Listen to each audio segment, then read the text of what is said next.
ওর বয়স তখন সবে 19 বছর। গ্রামের নদীতে মাছ ধরা, এদিক ওদিকে ঘুরে বেড়ানো আর বন্ধুদের সাথে আড্ডা দেওয়াই ছিল তার মূল কাজ। এছাড়া সাগর ও তার বন্ধুদের একটি অন্যতম প্রধান কাজ ছিল সুযোগ পেলেই মানুষের গাছ এবং বাগান থেকে ফল সহ এটা ওটা চুরি করা। এভাবেই চলতে থাকে দিনের পর দিন। বন্ধুদের সাথে মিশে ভালোই দিন কাটতে থাকে সাগরের। একদিন সাগর ও তার 3 বন্ধু রাম, আকাশ আর বিপুল মিলে ঠিক করলো পাশের গ্রামের অমুক জায়গায় পেয়ারার বাগান থেকে তারা পেয়ারা চুরি করবে। কিন্তু দিনের বেলাতে গেলে সহজেই যে কারো কাছে ধরা পড়ে যেতে পারে, এটা ভেবে তারা ঠিক করলো যেতে হলে রাতের বেলাতেই যেতে হবে।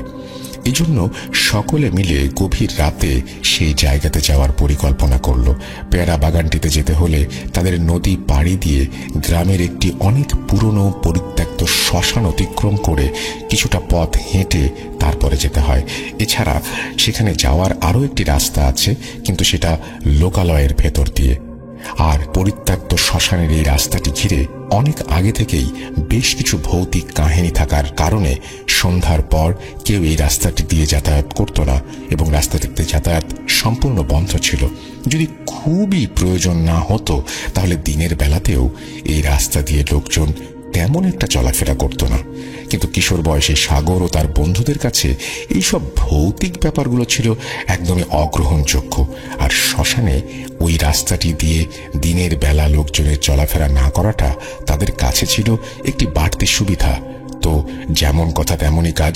সকলে মিলে ঠিক করলো পরের দিন তারা গ্রামের শেষ মাথার বড় আম গাছটির নিচে রাত 11টার দিকে দেখা করবে এবং তারপর সেখান থেকে তারা পেয়ারা বাগানটির দিকে রওনা হবে একত্রে। ঠিক সেই কথা মতন সকলে পরের দিন রাতে সেই আম গাছটির নিচে দেখা করে। কিন্তু সেখানে উপস্থিত ছিল সাগর সহ তার বন্ধু রাম আর আকাশ।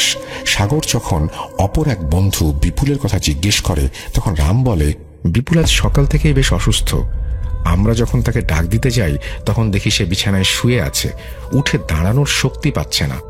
কিন্তু সাগরের দিব্যি মনে আছে আজ দুপুরেও বিপুলের সাথে তার স্কুলের মাঠে দেখা হয়েছিল এবং তাকে একদম সুস্থ সবল মনে হচ্ছিল। এছাড়া সে নিজেই তাকে রাতে ঠিক সময় মতো দেখা করার কথা বলেছিল। এরই মাঝে এতটা অসুস্থ হয়ে পড়ল কিভাবে সে বুঝে উঠতে পারে না। যাই হোক, বিষয়টি সাগর এতটা পাত্তা দেয় না। সবকিছু তার কাছে একদম স্বাভাবিক মনে হচ্ছিল। তখনও সে বিন্দু পরিমাণ আঁচ করতে পারেনি সামনে তার জন্য কি ভয়ঙ্কর পরিণতি অপেক্ষা করছে। সাগর ঠিক করে অপর 2 বন্ধুকে নিয়েই সে পেয়ারা বাগানে যাবে পেয়ারা চুরি করতে। একজন না থাকলেও তেমন কোনো সমস্যা হবে না সাগরের মনে হয়। এরপর তারা সেখান থেকে হাঁটতে শুরু করে নদীর দিকে। এর কিছু সময় পরে সকলে নদীর কাছে পৌঁছে যায়। সেখানে একটি নৌকা আগে থেকেই বাঁধা ছিল, যেটি মূলত সাগরদেরই নৌকা। সকলে সেই নৌকায় উঠে পড়ে এবং দ্রুত চালাতে শুরু করে। সাগরের সঙ্গে ছিল একটি ব্যাগ এবং যেটাতে সে পেয়ারাগুলো নিয়ে যাবে বলে ভেবেছিল। সকলের কাছেই একটি করে 2 ব্যাটারি টর্চ লাইট। একে অপরের সাথে গল্প করতে করতে একসময় তারা পৌঁছে যায় নদীর ওই পারে। সেখানে নেমে একটি গাছের সাথে নৌকা ভালো করে বেঁধে তারা আবারও হাঁটতে শুরু করে। এখানকার প্রায় সব জায়গায় সাগর সহ তার বাকি বন্ধুদের খুব ভালো মতন চেনা, তাই পথ চিনে চলতে তেমন কোনো অসুবিধা হয় না।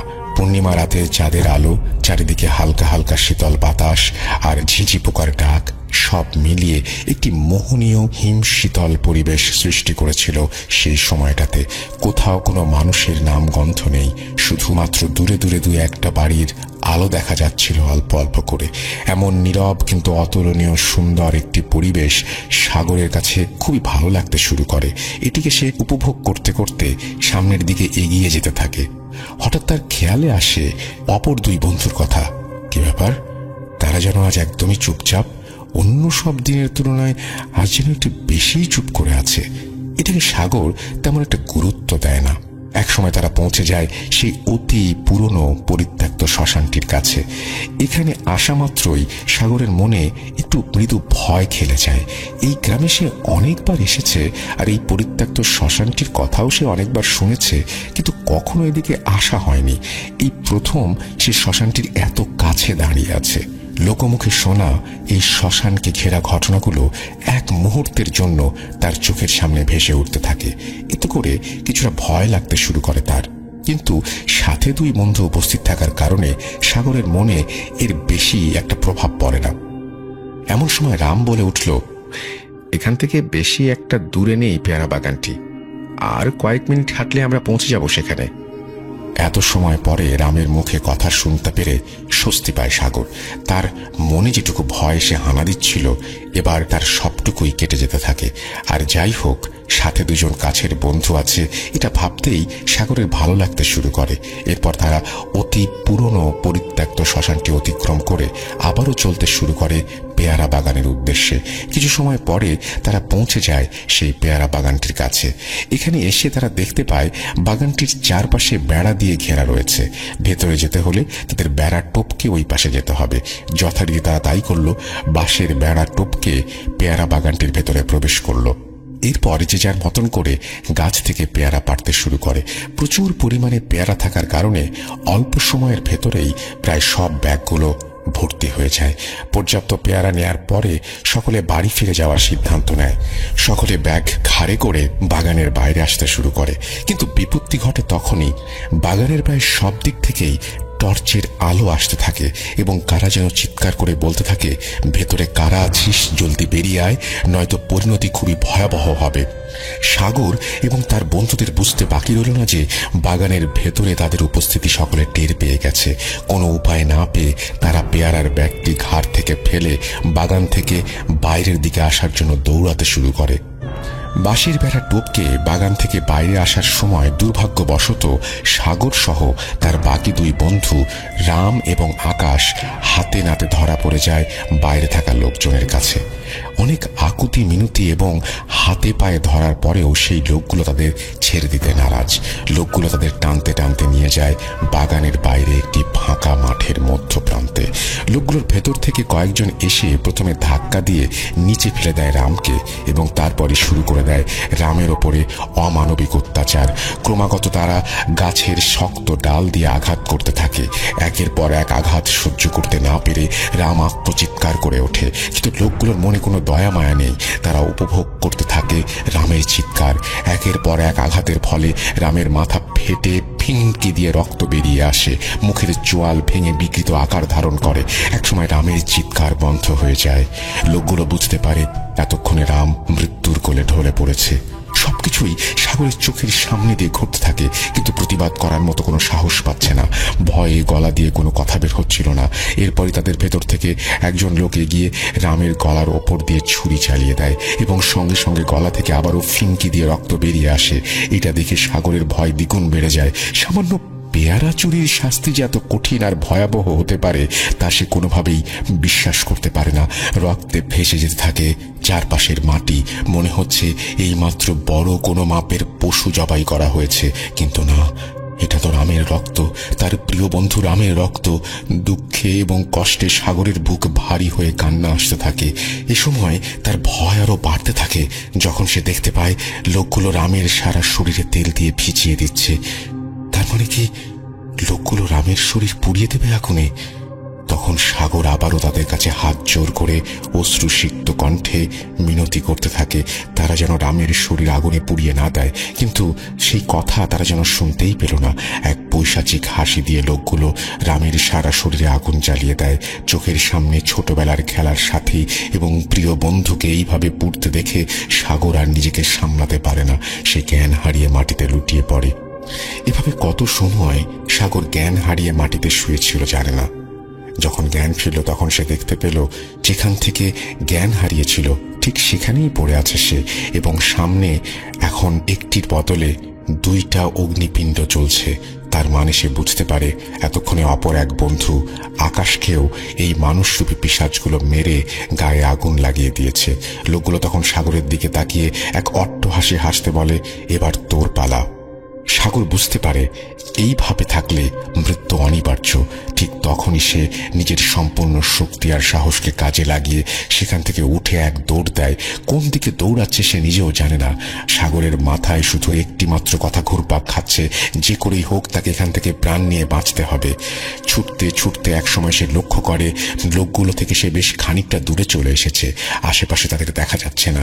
আর এদিকে মাঠের ভেতর দিয়ে খালি পায়ে দৌড়াতে দৌড়াতে তার পা কেটে রক্ত বেরিয়ে গেছে। সে ব্যাপারে সাগর কিছুই বুঝতে পারেনি। তার শুধু মনে হয়েছে যে করেই হোক ওই লোকগুলো থেকে বাঁচতে হবে।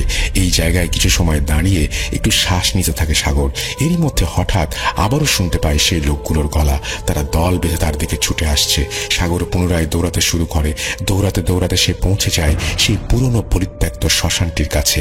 সে কোনো উপায় না পেয়ে শ্মশানটির ভেতরে থাকা একটি পুরনো ভাঙা ঘরের ভেতর লুকিয়ে পড়ে। বেশ খানিকটা সময় সেখানেই থাকার পর সাগর বুঝতে পারে এত সময় লোকগুলো সেখান থেকে চলে গিয়েছে।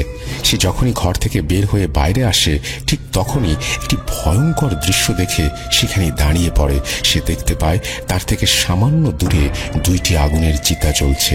কিন্তু তার পরিষ্কার মনে আছে ঘরে প্রবেশের সময় এখানে সে কোনো আগুন জ্বলতে দেখেনি। তাহলে এই আগুনের চিতা জ্বালালো কে?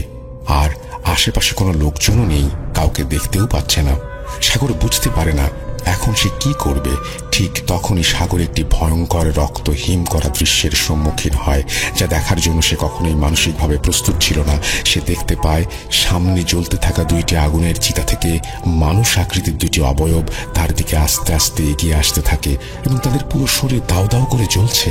এরপর সম্মিলিতভাবে দুটি অবয়ব বলতে থাকে, সাগর আমাদের বাঁচা, খুব কষ্ট হচ্ছে, আগুনে সারা শরীর জ্বলে যাচ্ছে, এই আগুন আর সহ্য করতে পারছি না, যে করে হোক আগুন নিভিয়ে দে সাগর। এটা বলতে বলতে অবয়ব দুটি সাগরের কাছে আসতে থাকে। সাগর তখন বুঝতে পারে এটি আর অন্য কেউ নয়, আগুনে পুড়তে থাকা তার দুই বন্ধু রাম আর আকাশ। সে কি করবে কিছুই বুঝে উঠতে পারে না। আর অন্যদিকে সেই আগুনে জ্বলতে থাকা অবয়ব দ্রুত গতিতে তার দিকে এগোতে থাকে। সাগর বুঝতে পারে এখানে আর কিছু সময় দাঁড়িয়ে থাকলে তার মৃত্যু অনিবার্য। বাঁচতে হলে তাকে ছুটতে হবে। সে পুনরায় দৌড় শুরু করে। দৌড়াতে দৌড়াতে সে পৌঁছে যায় নদীর কিনারায়। দূর থেকে চাঁদের আলোতে পরিষ্কার দেখা যাচ্ছে গাছের সাথে বাঁধা নৌকাটিকে। হালকা হালকা বাতাসে নৌকাটি দোল খাচ্ছে নদীর জলে। দ্রুত গতিতে সাগর নৌকায় গিয়ে উঠে পড়ে এবং ক্ষিপ্রতার সাথে নৌকা চালাতে শুরু করে। বেশ কিছু সময় নৌকা চালানোর পর সাগর ওপারে এসে নৌকা ফেরায়। ওপারে উঠে নৌকা বাঁধতে যাবে, ঠিক সেই মুহূর্তে নদীর পাড়ের গাছটি দেখে তার খটকা লাগে। তখন সে চারপাশে ভালো মতো তাকিয়ে বুঝতে পারে সে কত বড় ভুল করে ফেলেছে। এটি সেই জায়গা যেখান থেকে সাগর প্রাণপণ বাঁচার জন্য দ্রুত নৌকা চালিয়ে চলে গিয়েছিল। কিন্তু হায়, সাগর মনে মনে ভাবতে থাকে হয়তো ভুলবশত সে পুনরায় একই স্থানে ফিরে এসেছে। সে আবারও নৌকায় উঠে পড়ে দ্রুত গতিতে। যখনই নৌকা ছাড়তে যাবে ঠিক তখনই সেই মুহূর্তে কেমন যেন একটা গরম তাপ অনুভব করে পেছন থেকে। আর যখনই সাগর পেছন ফিরে দেখতে গেল ঠিক তখনই সেই আগুনে পুড়তে থাকা দুই বন্ধু জ্বলন্ত অবস্থায় নৌকায় দাঁড়িয়ে আছে দেখতে পায়। জ্বলন্ত অবস্থায় তাদের চেনা যাচ্ছে না। গায়ের সমস্ত মাংস পুড়ে গেছে আর সেই পোড়া গন্ধে চারপাশের পরিবেশ ভারী হয়ে এসেছে। সাগরের মনে হতে থাকে তার হাত পা কেমন যেন শক্ত কাঠের মতো হয়ে গেছে, নড়াচড়া করার শক্তিও পাচ্ছে না। ঠিক সেই সময়ে জ্বলন্ত অবয়ব দুটি বলতে শুরু করে, আমাদের ফেলে যাস না সাগর, তুই আমাদের সাথে থাক, হায় হায় আমাদের কাছে। এই বলে সেই জ্বলন্ত অবয়ব দুটি হাসতে থাকে। সাগর তত সময় বাঁচবো আশা হারিয়ে ফেলেছে। তার বুঝতে আর বাকি রইল না যে আজই তার শেষ দিন। নৌকার উপরে থাকা দুটি জ্বলন্ত অবয়ব তখন আস্তে আস্তে সাগরের দিকে অগ্রসর হতে থাকে। সাগর দেখতে পায় আগুন জ্বলতে থাকা দুটি অবয়ব থেকে একটি অতিরিক্ত আগুনের চাপে হাড় ভেঙে নদীর জলে পড়ে যায়। কিন্তু জ্বলতে থাকা অন্য অবয়বটি তখনও সাগরের দিকে ধীরে ধীরে এগিয়ে আসতে থাকে। এরই মধ্যে সাগর বুঝতে পারে নদীর পাড়ে দাঁড়িয়ে আছে মানুষরূপী সেই হিংস্র লোকগুলো, যারা সবাই সাগরের দিকে তাকিয়ে সম্মিলিতভাবে অট্টহাসি হাসতে থাকে। আশেপাশের পরিবেশ সাগরের কাছে নরকের মতন মনে হতে থাকে। বাঁচার সব আশা বিসর্জন দিয়ে সাগর নদীতে এক লাফ দেয়। শরীরের শেষ শক্তি দিয়ে সাঁতার কাটতে থাকে। একসময় সাগর দেখতে পায় দূরে কারা যেন সাগর সাগর বলে চিৎকার করতে করতে একটি নৌকা নিয়ে ছুটে আসছে। সাগরের মনে আবারও বাঁচার কিঞ্চিত আশা ফুটে ওঠে। সে যতটুকু সম্ভব দ্রুত সেদিকে এগিয়ে যেতে থাকে। নৌকার কাছে আসা মাত্র সাগর দেখতে পায় সেখানে তার বাবা সহ তার সেই 3 বন্ধু রাম, আকাশ আর বিপুল দাঁড়িয়ে আছে। তারা দ্রুত জল থেকে সাগরকে নৌকায় টেনে তোলে। নৌকায় ওঠার পর সাগরের মাঝে আর একটু শক্তিও অবশিষ্ট ছিল না। আর যতটুকু জ্ঞান ছিল তার মাঝেই সে দেখতে পায় তখনও নদীর পাড়ে দাঁড়িয়ে সেই জ্বলন্ত অবয়বটি, আর ঠিক তার পাশেই মানুষরূপী সেই নিকৃষ্ট লোকগুলো। এরপর আর কিছু মনে নেই সাগরের। জ্ঞান হারিয়ে ফেলে সে। সাগরের জ্ঞান ফেরে পরের দিন দুপুরের দিকে।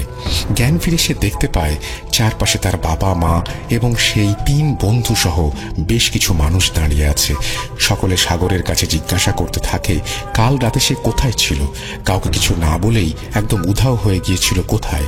তখন সাগর একে একে সব ঘটনা বলে সবাইকে, শুরু থেকে কি কি দেখেছে, কি কি হয়েছে, সবকিছু। সব শোনার পরে সাগরের বন্ধুরা বলে, কই, আমরা তো কাল রাতে ঠিক সময় মতোই গাছতলায় পৌঁছে গিয়েছিলাম, কিন্তু অনেক সময় পার হবার পরেও যখন সেখানে সাগর উপস্থিত হচ্ছিল না, তখন আমরা সবাই মিলে একবার ডাক দেওয়ার জন্য তার বাড়িতে আসি। তখন সাগর আমাদের বলে, না রে, আজ যাব না, অন্য একদিন যাব, আজ কেমন যেন লাগছে। সবকিছু ঠিক হয়ে যাওয়ার পরেও সাগরের মুখ থেকে এমন কথা শোনার পরে আমরা কিছুটা রাগ করেই বাড়িতে ফিরে যাই। সবকিছু শোনার পর সাগর যেন নিজের কানকেই বিশ্বাস করতে পারে না, এমনটাও সম্ভব। আর তাহলে যে 2 ব্যক্তির সাথে এতটা সময় একসাথে কাটালাম, নিজের চোখের সামনে যাদের পুড়ে যেতে দেখলাম আগুনে, সেই সব কি ছিল? কারাই বা ছিল বন্ধুরূপী সেই 2 জন? আর কারাই বা ছিল সেই পৈশাচিক মানুষগুলো? কি হলো সেই রাতে সাগরের সাথে, আর কেনই বা হলো? কোনো উত্তর খুঁজে পায় না সাগর। একটি ভয়ঙ্কর দুঃস্বপ্ন ভেবে দিনের পর দিন কাটিয়ে দেয়, কিন্তু পরিশেষে তার বন্ধুরা সুস্থ সবল আছে এটা ভেবেই কিছুটা ভালো লাগতে থাকে তার। সেই রাতের ভয়ঙ্কর অভিজ্ঞতার কথা মনে পড়লে আজও শরীরের পশম দাঁড়িয়ে যায় সাগরের।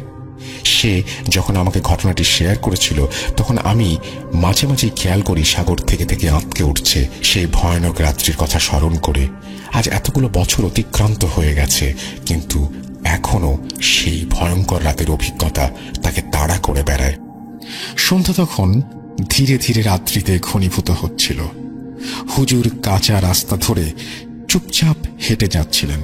হুজুর হলেও তিনি তো আর 5টা মানুষের মতোই সাধারণ, তাই মনের মধ্যে একটি চাপা উত্তেজনা কাজ করছিল।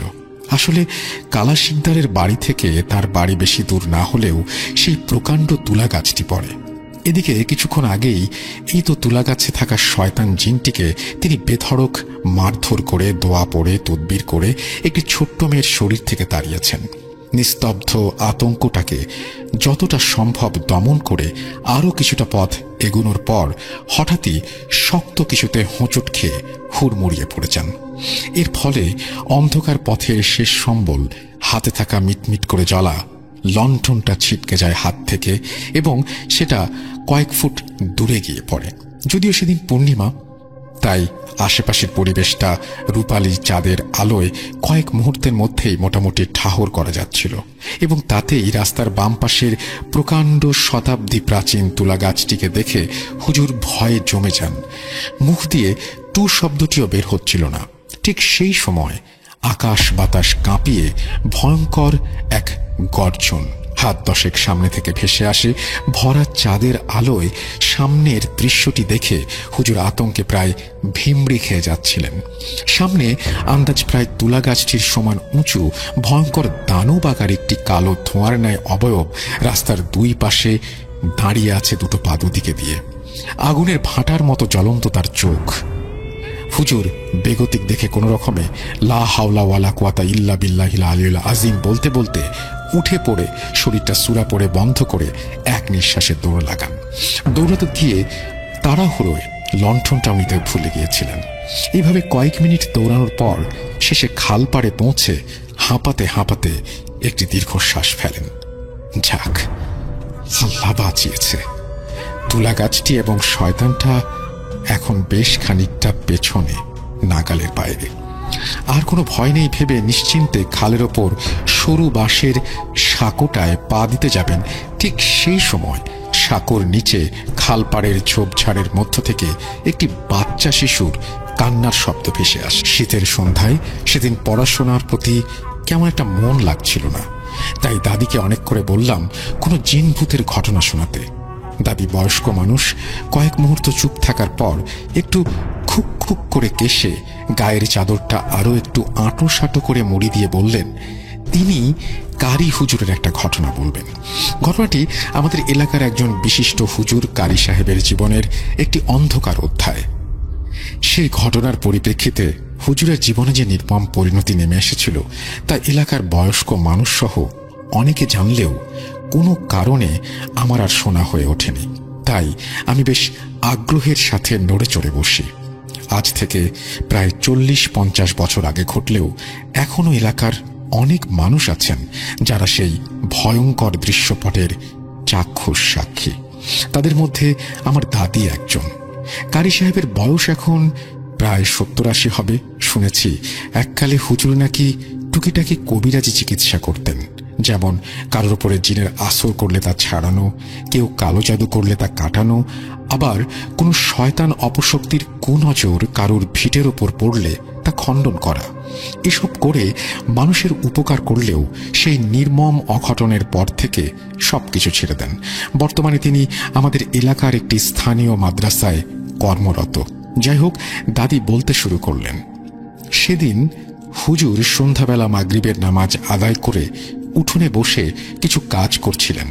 এমন সময় এক মাঝ বয়সী রোগা পাতলা কালো গোছের মানুষ হন্তদন্ত হয়ে ছুটে এসে উঠোনে পড়ে হাঁপাতে হাঁপাতে বলে ওঠে, হুজুর, আমি কালা শিকদারের বাড়ির ওইখান থেকে আসছি। দিন কয়েক হলো আমার মেয়ে কেমন জানি অস্বাভাবিক আচরণ করছে। সারাক্ষণ চুল খোলা রেখে অদ্ভুতভাবে হাঁটাহাঁটি করে, চোখ সবসময় রক্ত জবার মতো লাল, অশ্রাব্য ভাষায় সবাইকে গালিগালাজ করে, দানবের ন্যায় গোগ্রাসে প্রচুর খাওয়া দাওয়া করছে, সারাক্ষণ ঘরের মধ্যে নিজেকে বন্দি করার চেষ্টা করছে, কখনো কখনো আবার কোনো কারণ ছাড়াই বিকট স্বরে চিৎকার করে হাসে, অদ্ভুতভাবে সব আচরণ করে। হুজুর, এখন আপনি যদি গিয়ে আমার মেয়েটাকে একটু দেখতেন তাহলে খুবই উপকৃত হতাম। হুজুর সবকিছু শুনে লোকটিকে সান্ত্বনা দিয়ে বলেন, তুমি কোনো চিন্তা করো না, এশার নামাজের পর আমি যাচ্ছি। হুজুরের কথায় লোকটি কিছুটা আশ্বস্ত হয়ে যে পথে এসেছিল সেই পথেই আবারও অন্ধকারে মিলিয়ে যায়। কারি সাহেব লোকটির কথায় খুবই চিন্তিত হয়ে পড়েছিলেন।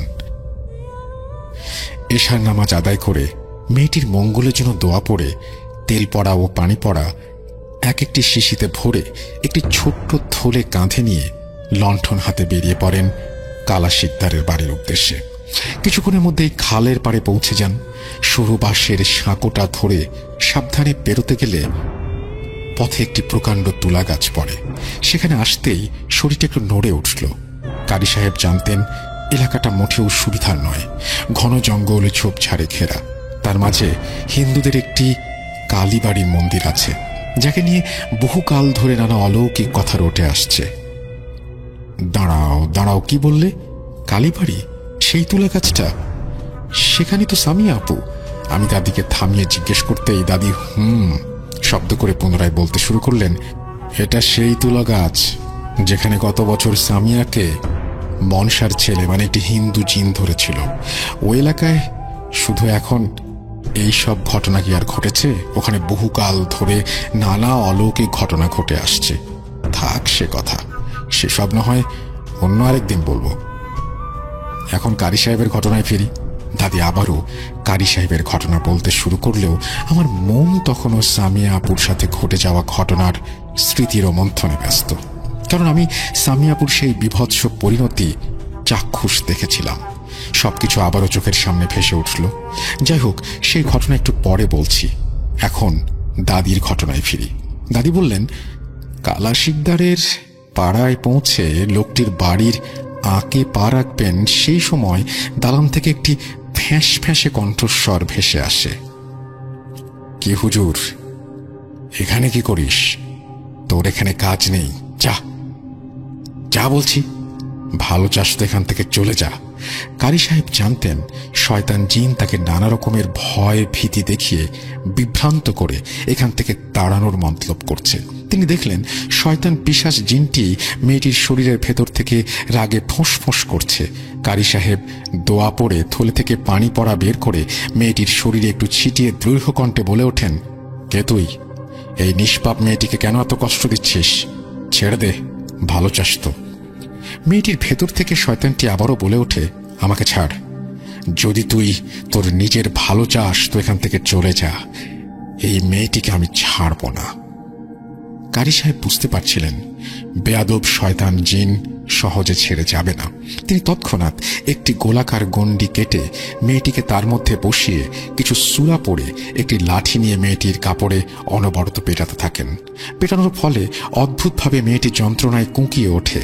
কারি সাহেব পেটাতে পেটাতে মেয়েটির ভেতরে থাকা শয়তান জিনটিকে পুনরায় জিজ্ঞেস করেন, এখনো সময় আছে, বলে দে তুই কে, কোথা থেকে এসেছিস, এই বাচ্চাটিকে কেন কষ্ট দিচ্ছিস, না হলে আল্লাহর কসম রেহাই দেব না। মার সহ্য করতে না পেরে মেয়েটির ভেতরে থাকা শয়তান জিনটি এক প্রকার ব্যথায় চেঁচিয়ে ওঠে, হুজুর, কাজটা তুই ভালো করলি না। হুজুর তার কথায় গুরুত্ব না দিয়ে বলে, আল্লাহ থাকতে শয়তান এর কোনো ক্ষতি করতে পারবে না।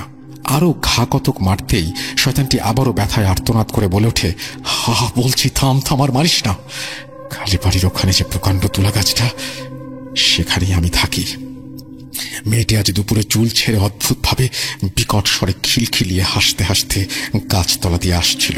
আমি তখন বিশ্রাম করছিলাম। হাসির শব্দে নিচে চোখ যেতেই দেখি মেয়েটিকে, এবং আমার ভালো লেগে যায়। আমি মেয়েটিকে ছেড়ে যাব না, একে আমার সঙ্গে নিয়ে যাব। সমস্ত বিষয় শুনে কারি সাহেব শয়তানটিকে বললেন, বাচ্চা মেয়ে কিছু বোঝেনি তাই অমন করে হেসে ফেলেছে। শয়তানটি যেন আর মেয়েটিকে কষ্ট না দিয়ে ছেড়ে চলে যায়, কিন্তু সে কোনো মতেই শুনবে না। অবস্থা বেগতিক দেখে হুজুর আবার পেটাতে শুরু করেন। শয়তান জিনটি আর সহ্য করতে না পেরে আর্তনাদ করে বলে ওঠে, ঠিক আছে, আমি যাব, তবে তোকে খতম করবই, জানের বদলে জান। কারি সাহেব তার কথার গুরুত্ব না দিয়ে বলে ওঠেন, আল্লাহ ভরসা, আল্লাহ যদি চায় তাই হবে। এখন বল, তুই যে ছেড়ে যাবি তার কি প্রমাণ? শয়তানটির আগে গর্জন করতে করতে ফ্যাঁস ফ্যাঁসে কণ্ঠস্বরে বলে, আঁকের সামনের যে গাছটি দেখতে পাচ্ছিস, আমি ওটা যাওয়ার সময় ডাল ভেঙে তারপরে যাব, তবে তোকে আমি ছাড়ব না। মুহূর্তের মধ্যেই আঁকের পাশের আম গাছের একটি প্রকাণ্ড ডাল মরমর করে ভেঙে মাটিতে লুটিয়ে পড়ে, এবং সেই সঙ্গে মেয়েটিও দালালের ওপরে নেতিয়ে পড়ে। কারি সাহেব ঝাড়ফুঁক করে তেল পড়া পানি দিয়ে আবারও কিছু দোয়া পড়ে একটি তাবিজ মেয়েটির হাতে বেঁধে দিয়ে বাবাকে বলেন যে মেয়েটিকে আর কিছুক্ষণের মধ্যে একটু দেখে শুনে রাখতে, এবং তার জ্ঞান কিছুক্ষণের মধ্যেই ফিরে আসবে। শয়তান জিনটি আর কোনোদিনও মেয়েটির কাছে আসতে পারবে না। এরপর উনি ওনার হাদিয়া বুঝে নিয়ে লণ্ঠন হাতে বাড়ির উদ্দেশ্যে রওনা দিলেন। শয়তানটা চলে যাওয়ায় কারি সাহেব তার ধমকে আর বিশেষ গুরুত্ব না দিয়ে বেখেয়াল বশত নিজের শরীর বন্ধ না করেই বাড়ির উদ্দেশ্যে বেরিয়ে পড়েছিলেন। কিন্তু তুলা গাছের আশেপাশে আসতে অতর্কিতে শয়তানটা আক্রমণ করে এবং তাকে হোঁচকিয়ে দেয়। কোন রকমে শরীরটা বন্ধ করে দৌড়াতে দৌড়াতে যতক্ষণে খালপাড়ে এসে পৌঁছান, ততক্ষণে রাত গভীরে ঘনীভূত হয়েছে। শয়তানটার ভয়ে পালাতে গিয়ে লণ্ঠনটা গাছতলায় ফেলে এসেছিলেন। অগত্যা ভরা চাঁদের রূপালী আলোয় ঠাহর করে সরু বাঁশের সাঁকোয় পা রাখবেন, ঠিক সেই সময় সাঁকোর নিচে খালপাড়ের ঝোপঝাড়ের মধ্য থেকে একটি বাচ্চা শিশুর কান্নার শব্দ ভেসে আসে। এত রাতে ব্যাপারটা অস্বাভাবিক হলেও কারি সাহেবের খুব মায়া লাগে। বোধ বুদ্ধি হারিয়ে মনে মনে বলতে থাকেন যে হয়তো কোনো নিকৃষ্ট মানুষ বাচ্চাটিকে ফেলে দিয়ে গেছে। তিনি কোনো কিছু খেয়াল না করে তাড়াতাড়ি তার সেই শব্দ অনুসরণ করে ঝোপঝাড় সরিয়ে বাচ্চাটির কাছে যান এবং তাকে কোলে তুলে নেন। কাছে কোনো আলো না থাকলেও চাঁদের আলোতে তিনি স্পষ্ট দেখতে পাচ্ছিলেন একটি সদ্যজাত শিশু। নিঃসন্তান কারি সাহেব পরিবেশের অস্বাভাবিকতাকে তোয়াক্কা না করে শিশুটিকে বাড়ি নিয়ে যাওয়ার সিদ্ধান্ত নেন। মনে মনে বলেন যে বউয়ের হাতে বাচ্চাটিকে দিলে সে খুব খুশি হবে। কারি সাহেব বাচ্চাটিকে কোলে নিয়ে মনের আনন্দে সাঁকোটা পার হতে যাবেন, ঠিক সেই সময় অতি প্রাকৃতিক একটি ঘটনা ঘটে। কারি সাহেব আতঙ্কে বিস্ফারিত দৃষ্টিতে দেখেন বাচ্চাটি ক্রমশ ওর কোলে ধীরে ধীরে বড় হচ্ছে এবং অদ্ভুতভাবে তার শরীর থেকে অজস্র কাঁটা বেরিয়ে আসছে। কি বিভৎস ভয়ঙ্কর দেখাচ্ছিল। ততক্ষণে কারি সাহেবের ভ্রম ও বাচ্চাটির প্রতি মায়া কেটে গেছে। তিনি এবার পরিষ্কার বুঝতে পারছিলেন এটি সেই শয়তান জিনেরই কাজ। আর দেরি না করে আল্লাহর নাম নিয়ে আয়াতুল কুরসি পড়তে পড়তে বাচ্চাটিকে খালের পানিতে ফেলে কারি সাহেব এক নিঃশ্বাসে বাড়ির উদ্দেশ্যে দৌড়াতে থাকেন। দৌড়ানোর সময় পেছন থেকে বয়ে আসা ঠান্ডা বাতাসের সাথে দূর থেকে একটি ফ্যাঁস ফ্যাঁসে কণ্ঠস্বর ভেসে আসে, আমি তোকে ছাড়ব না, তোকে নতুবা তোর বংশকে শেষ করব। কারি সাহেব ছুটতে ছুটতে বাড়ি পৌঁছে হাঁপাতে হাঁপাতে চিৎকার করে ওনার স্ত্রীকে ডাকতে থাকেন। কারি সাহেবের চিৎকার শুনে স্ত্রী ধরফর করে উঠে দরজা খুলে দেখেন কারি সাহেব দালানের উপরে পড়ে আছেন। কারি সাহেবের স্ত্রী তাড়াতাড়ি পানি নিয়ে এসে খেতে দিলে ঢক ঢক করে তিনি পানি খেয়ে একটু ধাতস্থ হয়ে গভীর স্বরে বলে ওঠেন, তোমাকে কতবার বারণ করেছি, 3 বার ডাক না দিলে দরজা খুলবে না। দেখো, এর জন্য একদিন বড় কোনো বিপদ ঘটবে। এর হপ্তা 2 কেটে যায়, কোনো সমস্যা হয়নি। 2 সপ্তাহ বাদে আবারও একটি কবিরাজি কাজের ডাক আসে পাশের গ্রাম থেকে। ফিরতে রাত হবে দেখে কারি সাহেব ওনার স্ত্রীকে পঁই পঁই করে বলে যান যে 3 বার না ডাকলে সে যেন দরজা না খোলে। রাত তখন গভীর। কারি সাহেবের জন্য অপেক্ষা করতে করতে ওনার স্ত্রী কখন যে ঘুমিয়ে পড়েছেন খেয়াল ছিল না। কারি সাহেবের কণ্ঠে তন্দ্রাচ্ছন্ন অবস্থায় উঠে গিয়ে দরজা খুলতে আতঙ্কে কাঠ হয়ে যান। ঠিক তার কিছুক্ষণ পর কারি সাহেব এসে দালানের সামনে যে দৃশ্যটি দেখেন তা দেখার জন্য তিনি মোটেও প্রস্তুত ছিলেন না। বুক ফাটা আর্তনাদে আশেপাশের পাড়া প্রতিবেশীরাও ছুটে আসে। প্রতিবেশীরা এসে এক অদ্ভুত দৃশ্য দেখে। কারি সাহেব দালানে বসে চিৎকার করে কাঁদতে কাঁদতে কপাল চাপড়াচ্ছেন। পাশে অদ্ভুতভাবে ওনার স্ত্রীর নিথর দেহটা পড়ে আছে। পরদিন সকালে খবরটা গ্রামে উঠে যায়। কয়েকজন মহিলার সঙ্গে আমরাও যাই দেখতে। গিয়ে যে দৃশ্যটি দেখি তা সত্যিই বিভৎস, ভয়ঙ্কর। কারি সাহেবের স্ত্রীর দেহটা দালানের উপর পড়েছিল, মাথাটা দুমড়ে মুচড়ে পেছন দিকে ঘোরানো, হাতগুলো সব বেঁকে উল্টো দিকে মোচড়ানো। শুনেছি পরবর্তীতে ওনার স্ত্রীকে দাফন দেওয়ার পর কারি সাহেব শেষবারের মতো সেই শয়তান জিনটিকে হাজির করেন এবং জানতে চান যে কে এই নিকৃষ্ট কাজটি করল। আমি এখানে একটু বলে রাখি যে সম্ভবত কারি সাহেবের স্ত্রীর সাথে কি ঘটেছিল সেটা তো জানেন না, কারি সাহেবের রূপে কেউ এসেছিল কিনা, কারণ স্ত্রী তো মারাই গেছেন, সুতরাং তিনি তার ঘটনার বাকি অংশটি বলতে পারেননি। সম্ভবত এটি কারি সাহেব অনুমান করেই বলেছেন। উত্তরে শয়তান জিনটি যখন তাকে জানতে চাওয়া হয় যে কে এই নিকৃষ্ট কাজটি করলো, শয়তান জিনটি বলেছিল যে আমি তোকে বলেছিলাম যে হয় তোকে নাহলে তোর পরিবারকে আমি শেষ করে দেব। এরপর কারি সাহেব নাকি জিনটিকে বোতল বন্দি করে কোথাও পুঁতে দিয়ে আসেন এবং পরবর্তীতে তিনি আর কখনো কারোর কবিরাজের চিকিৎসা করেননি এবং আজ পর্যন্ত উনি আর কারোর সাথে খুব একটা কথাবার্তাও বলেন না। এই বলে ঘটনা শেষ করে দাদি ঘরের ভেতরে উঠে চলে যান। দাদি উঠে চলে গেলেও আমি ঠায় কাঠ হয়ে বসেছিলাম। মনের মধ্যে গত বছরের স্মৃতিগুলো তখনও জলজল করে উঠছিল। কিভাবে সামিয়া আপু সেই হিন্দু জিনের কবলে পড়েছিল তা মনে করতেই আতঙ্কে আমার শরীরটা কেঁপে ওঠে। সামিয়া আপু আমার বান্ধবী নাজিহার মামাতো বোন। প্রসঙ্গত বলে রাখি, নাজিহার মামার বাড়িও পাশের গ্রামে ওই কালা শিকদারের পাড়ায়। পরবর্তীতে পার্শ্ববর্তী গ্রাম হলেও 2 গ্রামের সংযোগ স্থল হচ্ছে খাল ও খালের পাড়ের রাস্তাটা, যা আমাদের গ্রামের অন্তর্ভুক্ত। আর দৈবতক্রমে সেই রাস্তাতেই ওই প্রকাণ্ড তুলা গাছ এবং তার পাশে আমাদের গ্রামের হিন্দুদের কালীবাড়ি মন্দির। সালটা 2016 নভেম্বর মাস। আমি তখন ক্লাস 7-এ পড়তাম। সেদিন বিকেলে আমি গ্রামার বই আনতে নাজিয়াদের বাসায় যাই।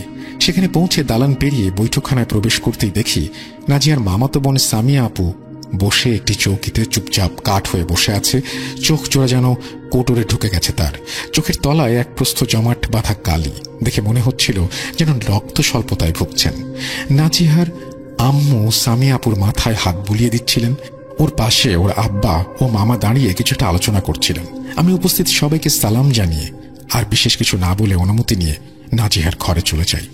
বই নিয়ে বাড়ি ফেরার পরেও সামিয়া আপুর মুখটা ভীষণ মনে পড়ছিল, ভুলতেই পারলাম না। কয়েকদিন আগেও সে এসেছিল, কি ফুটফুটে প্রাণোচ্ছল অপরূপ সুন্দর একটি মেয়ে, অথচ আজ তার একই অবস্থা। নাজিয়ার বাড়িতে লোকজন থাকায় তখন আর তেমন কিছু জিজ্ঞেস না করেই বাসায় ফিরে এসেছিলাম। পরদিন স্কুলে গিয়ে নাজিয়ার কাছে সমস্ত বিষয় জানতে চাইলে নাজিয়া প্রথমে বলতে চাইছিল না, পরে অনেক করে ধরতে শেষমেশ রাজি হয়ে যায়। নাজিয়া বিষণ্ণ কণ্ঠে বলতে শুরু করে, তুই তো জানিস মামাদের দুধের ব্যবসা, বেশ কয়েকটি উৎকৃষ্ট গাভী আছে মামাদের। মফস্বলের মিষ্টির দোকান ছাড়াও আশেপাশের বেশ কয়েকটি গ্রামে মামা দুধ বিক্রি করেন। সেরকমই আমাদের গ্রামের হিন্দু পাড়াতেও বেশ কয়েকটি পরিবার মামাদের কাছ থেকে দুধ নিত। কয়েকদিন আগের কথা, সেদিন একজন কর্মচারী কম থাকায় দেরি হচ্ছে দেখে মামা সামিয়া আপুর হাত দিয়ে হিন্দু বাড়িতে দুধ পাঠান। বেলা তখন 11টার মতো হবে। শীতকাল চলে গেলেও সেদিন আবার ভোরে হালকা বৃষ্টি হয়েছে। রাস্তাঘাট খুবই পিচ্ছিল। যাওয়ার সময় তেমন কোনো সমস্যা না হলেও ফেরার পথে কালীবাড়ির কাছে তুলা গাছ তলায় সামিয়া আপু পা পিছলে পড়ে যায় এবং পড়ামাত্রই পিঠে একটি হাতের স্পর্শ অনুভব করে। চমকে উঠে পেছনে ঘাড় ঘুরিয়ে কিছু বলতে যাবে, তার আগেই সামিয়া আপু মুগ্ধ হয়ে তাকিয়ে থাকে। হুশটা ফেরে সামনে দাঁড়িয়ে থাকা একজন সুদর্শন যুবকের কণ্ঠে, যার স্পর্শ একটু আগেই পিঠের উপরে সে অনুভব করেছে। ছেলেটি বলে, কি ভয় পেয়েছ? উত্তরে নির্বাক সামিয়া আপু ঘাড় নেড়ে বলে, না। মুহূর্তের মধ্যেই একে অপরের রূপে বিমোহিত হয়ে পড়ে। ছেলেটি ধীরে ধীরে সামিয়া আপুকে ধরে তোলে এবং মুচকি হেসে তার সাথে কথা বলতে শুরু করে। এভাবেই কয়েক মুহূর্ত কেটে যায়। পরে ছেলেটি একইভাবে গাল ভরা হাসি মুখে সামিয়া আপুকে বলে, তুমি যদি আমাকে ভয় পেয়ে না থাকো তাহলে চলো কথা বলতে বলতে একটু সামনে এগিয়ে দিই। সামিয়া আপুও কিছুটা লজ্জায় মাথা নত অবস্থাতেই একটু মুচকি হেসে সম্মতি জানায়। এরপর থেকে প্রায় প্রতিদিনই সামিয়া আপু সুযোগ পেলে কালীবাড়ির কাছে চলে যেত এবং তুলা গাছটির নিচে ঘন্টার পর ঘন্টা বসে ছেলেটির সাথে কথা বলতো। ধীরে ধীরে ব্যাপারটি মামার চোখে পড়ে। কি হয়েছে জানতে চাইলে আপু কেমন একটা আচরণ করতে শুরু করে, কিছুই বলতে চাইতো না। ধীরে ধীরে পাগলামিটি বাড়তে থাকে। আপু প্রায় ছটফট করত কালীবাড়ির ওই তুলা গাছটির কাছে যাবার জন্য। সে অদ্ভুতভাবে বলতো, আমাকে ছেড়ে দাও, আমি আমার স্বামীর কাছে যাব। সামিয়াপুর অস্বাভাবিক আচরণ দেখে মামা বাধ্য হয়ে তাকে ঘরে বন্দি করে রাখেন। এর ফলে আপু কালীবাড়িতে যাওয়া বন্ধ হয়ে যায় এবং আপু যেতে পারেন না সেখানে। শরীরের ভেতরে ধীরে ধীরে পরিবর্তন লক্ষ্য করা যায়। সবাই দেখে সামিয়াপু ধীরে ধীরে শুকিয়ে যাচ্ছে, রক্তশূন্যতায় ভুগছে। সমস্ত শরীরে যেখানে সেখানে কালো ছোপ ছোপ দাগ, যেন পোকায় বা সাপে কেটেছে। আপুর কোনো শারীরিক সমস্যা হচ্ছে ভেবে মামা তাকে এলাকার ডাক্তার এবং তার পরবর্তীতে ঢাকার বড় বড় ডাক্তার দেখান এবং চিকিৎসা করান, কিন্তু কেউই কোনো রোগ নির্ণয় করতে পারে না। সবাই এটুকুই জানায় যে কোনো এক অচেনা রোগের কারণে সামিয়াপুর এরকম অবস্থা এবং ধীরে ধীরে শরীর থেকে রক্ত লোপ পাচ্ছে। যদি এরকম চলতে থাকে তাহলে মাসখানেকের মধ্যেই আপু রক্ত স্বল্পতায় মারা যেতে পারে।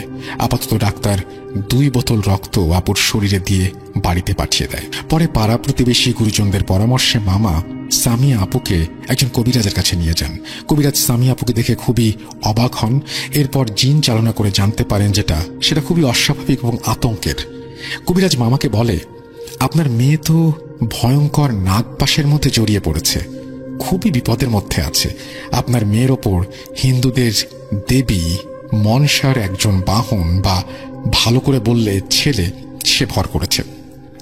দেবী মনসা সাপদের অধিপতি। আপনাদের গ্রামে হিন্দুদের কালীবাড়ির পাশে যে প্রকাণ্ড তুলা গাছটি আছে তার ঠিক নিচে পাতালে দেবী মনসার স্বর্ণমহল। সেই তুলা গাছের কোঠরির ভেতর দিয়ে ওই অলৌকিক স্বর্ণমহলে যাবার রাস্তা। আপনার মেয়ে কিছুদিন আগে সম্ভবত হিন্দু পাড়ায় দুধ দিতে গিয়েছিল।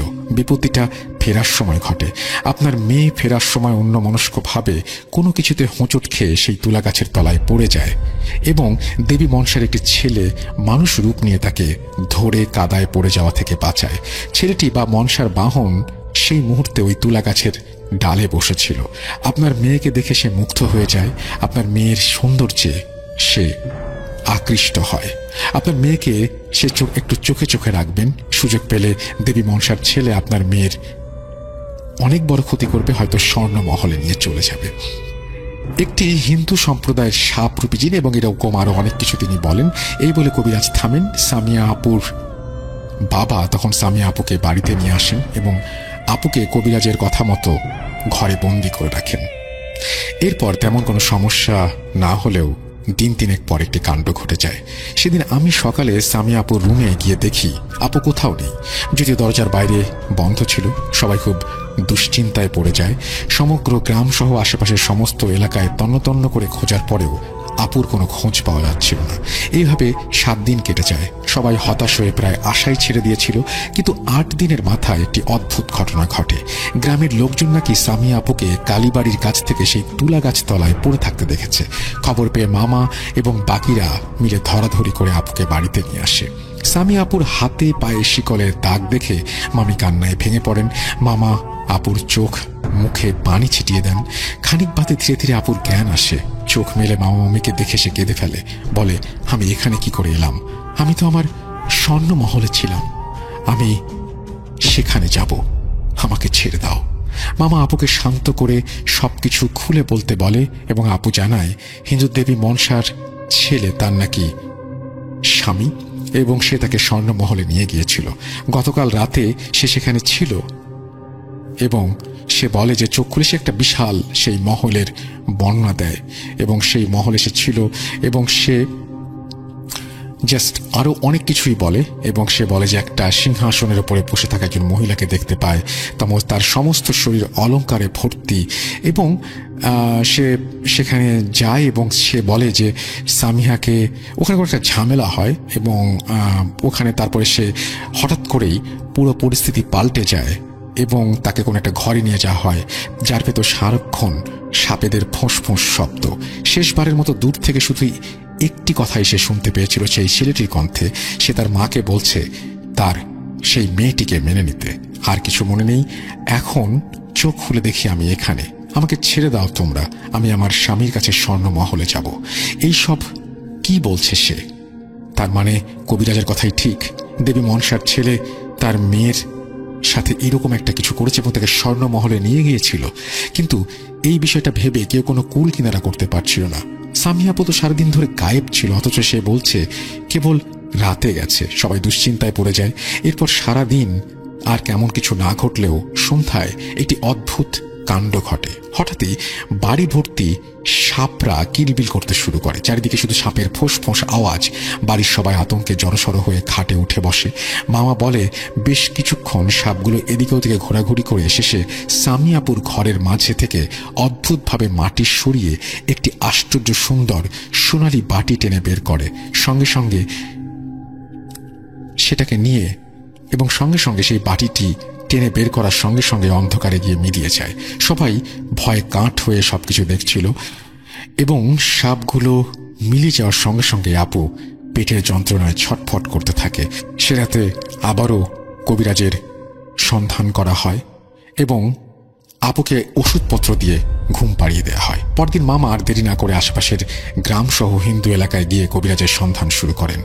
শেষে পার্শ্ববর্তী এক গ্রামে একজন সাপুড়ে কবিরাজের সন্ধান পেয়ে যান মামা এবং তাকে সমস্ত ঘটনা খুলে বলেন এবং সেই কবিরাজ পরবর্তীতে এসে আপুর চিকিৎসা শুরু করে এবং আপুর নানান রকমের বিভিন্ন ধরনের সে রিচুয়াল করে এবং রিচুয়াল করে এক সময় শেষে জিনটির কবল থেকে আপুকে মুক্ত করে নিয়ে আসে। এই ঘটনাটি একটু অন্যরকম, যার জন্য আমি একটু বাকি অংশটুকু না পড়ে আমি শুধু বললাম যে কবিরাজ সেই যে সাপুড়েকে নিয়ে আসা হয়েছিল সেই সাপুড়ে কোনোভাবে সেই জিনদের কবল থেকে তাকে রক্ষা করে এবং সেই রাতটা কবিরাজের আস্তানায় কাটিয়ে পরদিন সকালে মামা বাকি লোকজন সহ সামিয়া আপুকে বাসায় নিয়ে আসা হয়। এত বড় ধকল আপুর উপর দিয়ে গেছে, সেই জন্য এরকম শুকিয়ে গেছে সে, মন মেজাজও ভালো নেই, তাই কয়েকদিনের জন্য আমাদের বাড়িতে এসেছে। এই বলে নাজিয়া থামে। মানুষের ভেতরে যে কত কিছু ঘটে তা সবসময় বাইরে থেকে উপলব্ধি করা যায় না। আমি কাঠ হয়ে সবকিছু শুনছিলাম। তারপর থেকে আর কোনো সমস্যা হয়নি। তবে সামিয়া আপু কালীবাড়ির কাছে সেই তুলা গাছটির তলায় আর কোনোদিন যাতায়াত করেননি। পরবর্তীতে সামিয়া আপুর বিয়ে হয়। বর্তমানে তার একটি ফুটফুটে সন্তানও রয়েছে। চাচা বললেন, হ্যাঁ, কিন্তু তোমাকে তো চিনলাম না বাবা। আমি তাকে আমার পরিচয় দিলাম। তারপর রহিম চাচা বললেন, ও চিনতে পেরেছি। তা কেমন আছো তুমি? অনেক দিন তো দেশে যাও না। জি, আসলে পড়াশোনার চাপে যাওয়া হয় না। তা আপনি ভালো আছেন তো? আছি বাবা, তোমাদের দোয়ায় ভালো। তা তুমি কি গ্রামের বাড়িতে যাচ্ছ? জি চাচা, কিছুদিনের ছুটি পেয়েছি তো তাই ঘুরতে যাচ্ছি আর কি। এভাবেই নানান কথা হলো আমার সাথে। জার্নির সময়টা খুব ভালো কাটছিল। তার সাথে কথার মাঝখানে আশেপাশে খেয়াল করে দেখলাম বাসের সিটের লোকগুলো কেমন যেন হাঁ করে আমার দিকে তাকিয়ে আছে। ভাবলাম হয়তো তারা আমার কথা বলার কারণে বিরক্ত হচ্ছে, তাই এভাবে তাকিয়ে আছে। তাই একটু আস্তে কথা বলার চেষ্টা করলাম।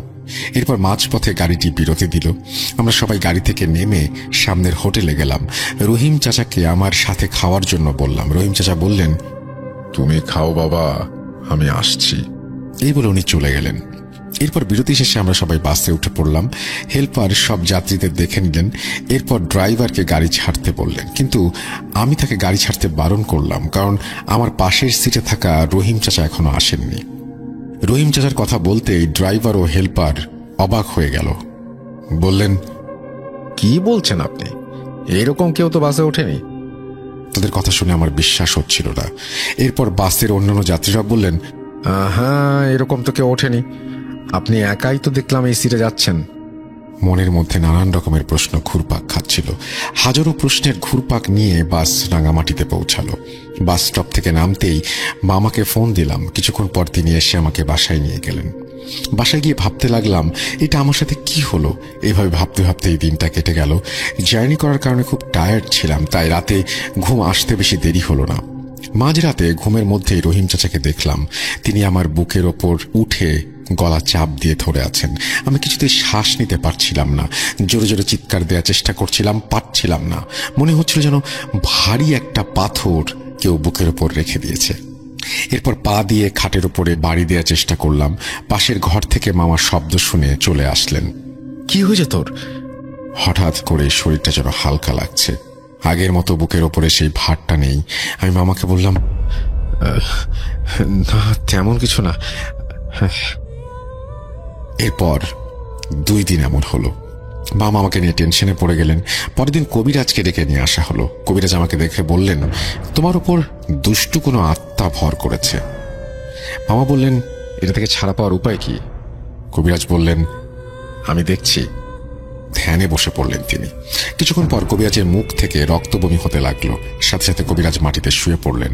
আমরা তাকে জলদি হাসপাতালে নিয়ে গেলাম। তার জ্ঞান ফিরতে তিনি যা বললেন সেটা শুনে খুব ভয় পেয়ে গেলাম। কবিরাজ বললেন, তোমার উপরে যে আত্মাটা ভর করেছে সেটা কোনো সাধারণ আত্মা না। আমি ওটাকে হাজির করতে ধ্যানে বসেছিলাম। ধ্যানে বসতে দেখলাম একটা মূর্তি টাইপের কিছু আমার বুকের ওপরে উঠে আমার গলা টিপে ধরেছে। আমি শ্বাস নিতে পারছিলাম না। আর তখনই আমার মুখ থেকে রক্ত ওঠে।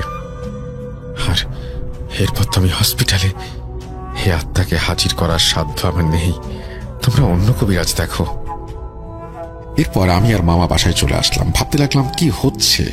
রাঙামাটিতে আসছি 3 দিন হয়ে গেছে। ভাবলাম যাই একবার রহিম চাচার সাথে দেখা করে আসি। পরদিন সকালে রহিম চাচার বাসার উদ্দেশ্যে রওনা দিলাম। বাসার সামনে গিয়ে দেখি পুরো বাড়িটা একেবারে ভেঙে চুরে পুরনো বাড়ির মতন দেখাচ্ছে। দেখে মনে হচ্ছে অনেক দিন এখানে কেউ থাকে না। পাশের একটি বাড়িতে গিয়ে জিজ্ঞেস করলাম রহিম চাচার কথা। তারা বললেন, সে তো অনেক আগে মারা গিয়েছে। আমি তাদের কথা শুনে অবাক হয়ে গেলাম। বললাম, কি বলেন? আমি তো তাকে আসার সময় দেখলাম। কিভাবে সম্ভব? তাকে তো আমরা গ্রামবাসীরা মেরে ফেলেছিলাম। কেন আপনারা তাকে মেরে ফেলেছিলেন? তারা বলল, সে নাকি ব্ল্যাক ম্যাজিক করত, খারাপ আত্মা হাজির করে মানুষের ক্ষতি করত, তাই গ্রামবাসীরা তার অত্যাচারে অতিষ্ঠ হয়ে তাকে মেরে ফেলেছিল। আমি জিজ্ঞেস করলাম, কবর দিয়েছেন কোথায়? গ্রাম থেকে একটু দূরে, কিন্তু নদী ভাঙনে তার কবরটা নদীতে বিলীন হয়ে গেছে। তবে এরপর থেকে ওনাকে অনেকেই দেখেছে। তাদের কথা শুনে আমি বাসায় চলে আসলাম। বাসায় এসে মামাকে সবটা খুলে বললাম। তার সাথে আগে থেকে যে এত কিছু হয়েছে সেটাও বললাম। রহিম চাচা আগে থেকে নাকি এমন কাজ করতেন, তবে সবাই আগে বুঝতে পারেনি। যখন গ্রামবাসীর ক্ষতি হতে লাগলো তখন তারা সবাই ক্ষিপ্ত হয়ে উঠল। পরে একদিন সবাই ক্ষিপ্ত হয়ে তাকে পিটিয়ে মেরে ফেলেছিলেন। তারপর থেকে তার আত্মা সবাই কোনো না কোনো জায়গায় দেখতে পায়, এবং আমিও হয়তো সেটা পেয়েছি। এরপর মামা দূরে একটা কবিরাজের সন্ধান পেলেন। মামার কথা মতো যেটুকু বুঝলাম কবিরাজটা অনেক কাজের। আমরা তার পরের দিন ওই কবিরাজের কাছে গেলাম। তার কাছে যেতেই তিনি আমাদের দিকে তাকিয়ে বললেন, তোমরা কেন এসেছো আমি জানি, আমার সামনে বসো। তারপর বললেন, তোমার উপর খারাপ একটা আত্মা ভর করেছে, সেটা তোমাকে ছেড়ে যেতে চাচ্ছে না, তবে আমি চেষ্টা করব সে যেন তোমাকে ছেড়ে যায়। এরপর কবিরাজ তার নিজের মাধ্যমে ওই আত্মাটিকে হাজির করতে চাইলেন, কিন্তু দেখলাম কবিরাজ ধ্যানে বসে কি সব পড়তে লাগলেন। হঠাৎ করে শুনতে পেলাম কবিরাজের কণ্ঠটা কেমন যেন বদলে গেল। তার কণ্ঠ ধরে কে যেন আমাদেরকে সালাম দিল, তারপর বলল, তোমার উপরে যে আত্মাটা ভর করেছে সেটা আর কেউ নয়, সেটা হলো তোমার গ্রামের রহিম চাচা, যাকে তোমাদের গ্রামের লোকজন পিটিয়ে মেরেছে।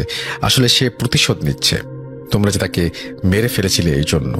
আর এছাড়াও তার কবর দেওয়ার পরও তার কবরটা ভেঙে গিয়েছিল নদী ভাঙনের কারণে, যা ঠিক করা হয়নি। তখন আমি জিজ্ঞেস করলাম, সেটা আপনি কি করে বুঝলেন? কেন ধরেছেন উনি? তখন কবিরাজটি বললেন, এই গ্রামে যারাই আসে তাদের ওপরেই ভর করে পারলে তাদের ক্ষতি করে। তখন আমরা বললাম, এটা থেকে মুক্তি পাবো কিভাবে? কবিরাজ বললেন, আমি এখান থেকে মুক্তির ব্যবস্থা করছি, কিন্তু আপনারা গ্রামবাসীরা সবাই মিলে ওর জন্য বড় একটা দোয়ার আয়োজন করেন, যাতে করে আত্মাটা মুক্তি পায়। কবিরাজের সাথে কথা শেষ করে আমরা গ্রামে ফিরে আসলাম। তারপর গ্রামের সবাই মিলে একটা বৈঠকে বসলাম। সবাই মিলে ঠিক করলাম ওর জন্য বড় একটা দোয়ার আয়োজন করা হবে। একটা নির্দিষ্ট দিন দেখে দোয়ার আয়োজন করা হলো। এরপর আর তেমন কিছু ঘটেনি। আমিও আমার ছুটি শেষে বাসায় ফিরে আসি। ডাক্তার আঙ্কেল সবে মাত্র 1 মাস হলো উত্তরবঙ্গের কোনো এক হসপিটালে প্রথম পোস্টিং পায় এবং সেখানে 1 মাস চাকরি করে মাসের শেষের দিকে তিনি বাড়ি আসার চেষ্টা করেন এবং ঘটনার দিন রাতেই তিনি বাড়ি আসার সিদ্ধান্ত গ্রহণ করেন। তো ঘটনার দিন রাতে তো তার হসপিটালে চিকিৎসা রোগীদের দেখাশোনা করতে রাত 9টা বেজে যায় এবং পরের ট্রেনটি হচ্ছে রাত 10টা। কিন্তু রহিমগঞ্জ ট্রেন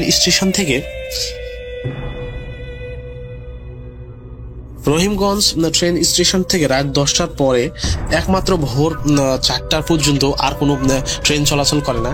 তাই সে তাড়াতাড়ি একটি গাড়িতে চড়ে গরুর গাড়ির মাধ্যমে সে তাড়াতাড়ি রেল স্টেশনে 10টার আগে পৌঁছে যায়। তো আগে ঘটনাটি বর্ণনা দিই। যখন সে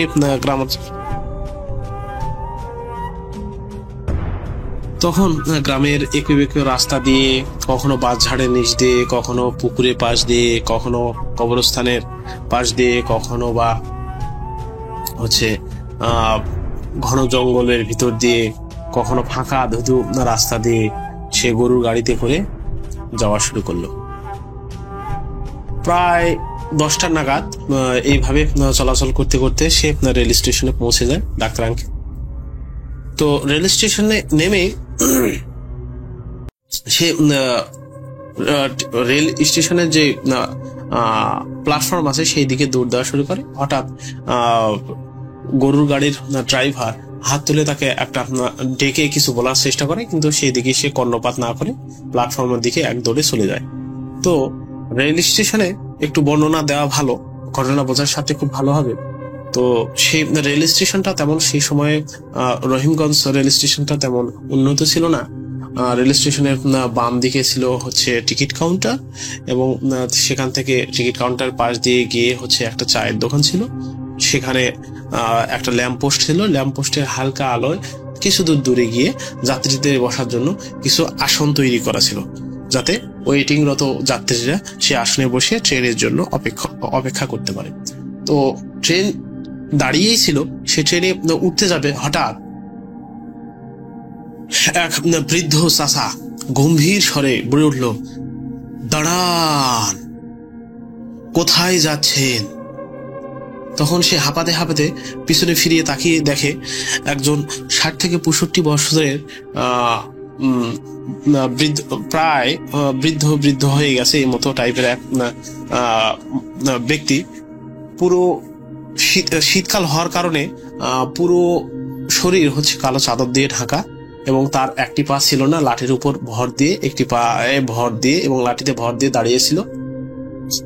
তার কপাল পর্যন্ত চাদর ঢেকে থাকার কারণে তার চোখ দুটো ধোঁয়াশার মতো দেখাচ্ছিল, তেমন বুঝতে পারছিলাম না। এবং হচ্ছে সেই সময় ছিল একটু হালকা অন্ধকারও ছিল, তেমন ল্যাম্পপোস্টের আলোয় তেমন ভালোভাবে বোঝা যাচ্ছিল না। পা যে পায়ে সে দাঁড়িয়েছিল সেই পাটাও কেমন যেন মানে কালো হয়েছিল, ঠিক মতো বোঝা যাচ্ছিল না। তো সে হাঁপাতে হাঁপাতে বলল, কি হয়েছে, আমাকে পিছন থেকে ডাকলেন কেন? তখন লোকটি বলছে, কোথায় যাচ্ছেন? তখন ডাক্তার আঙ্কেল বলল, যে আমি এই ট্রেনে উঠবো, এই ট্রেনে করে আমি বাড়ি যাচ্ছি, বাড়ি যাওয়ার জন্য এই ট্রেনে উঠবো এখন আমি। তখন লোকটি তাকে সতর্ক করে বলে যে এই ট্রেনে আপনি উঠবেন না। তখন সে ডাক্তার মশাই বিস্মিত হয়ে বলল, কেন ট্রেনে উঠবো না কেন?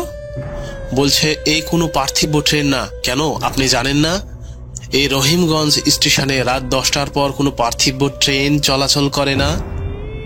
তখন সে বিস্মিত হয়ে বলল, আমি যে কিছুক্ষণ আগে টিকিট কাউন্টারের পাশে শিডিউলে দেখলাম এই স্টেশন থেকে রাত 10:05 সর্বশেষ ট্রেনটি ছেড়ে যাবে, এটাই তো সেই ট্রেন।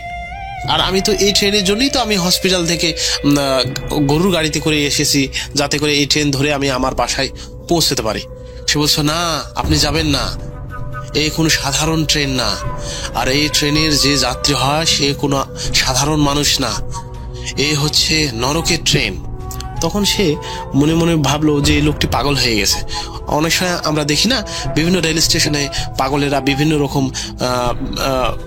পাগল ছিড়িয়ে ছুটিয়ে থাকে, বিভিন্ন কথাবার্তা বলে। সেও তাকে পাগল ভেবে মনে মনে বিড়বিড় করতে করতে বলল, কেন যে এই সব মকরশাল এলাকায় আমাকে পোস্টিং ফেলাইছে বলে সে সাত পাঁচ না ভেবে ট্রেনে উঠে যায় এবং জানালার পাশে সে বসে পড়ে। সামনের দিকে তাকাতেই সে অবাক হয়ে যায়, দেখলো যে তার যে বগিতে সে উঠেছিল সে বগিটা পুরোটাই ফাঁকা, কোনো মানুষ নেই। এখন পিছনের বগি এবং সামনের বগিতে লোক আছে কিনা সে সেটা জানে না এবং জানার চেষ্টাও করেনি। সে অনেকক্ষণ দৌড়ে এসেছে, তো এজন্য গরম ধরে গেছে তার মধ্যে। জানালার পাশে বসে মোটামুটি ট্রেন চলা শুরু করলো এবং সে বাইরের প্রকৃতি উপভোগ করছিল এবং ঠান্ডা বাতাসে তার ভালোই লাগছিল। কিছুক্ষণ পর যেহেতু শীতকাল ছিল সেহেতু সে তার ঠান্ডা অনুভব শুরু হয় এবং সে মনে করে এখন আর ঠান্ডা বাতাস না লাগালে অসুবিধা হতে পারে।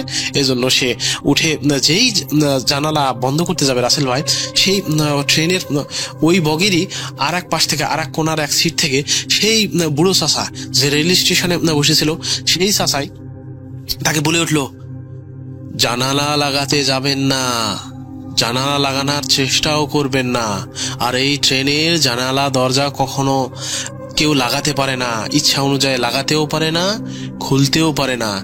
এই ট্রেনে জানালা দরজা একাই খুলে যায়, একাই বন্ধ হয়ে যায়।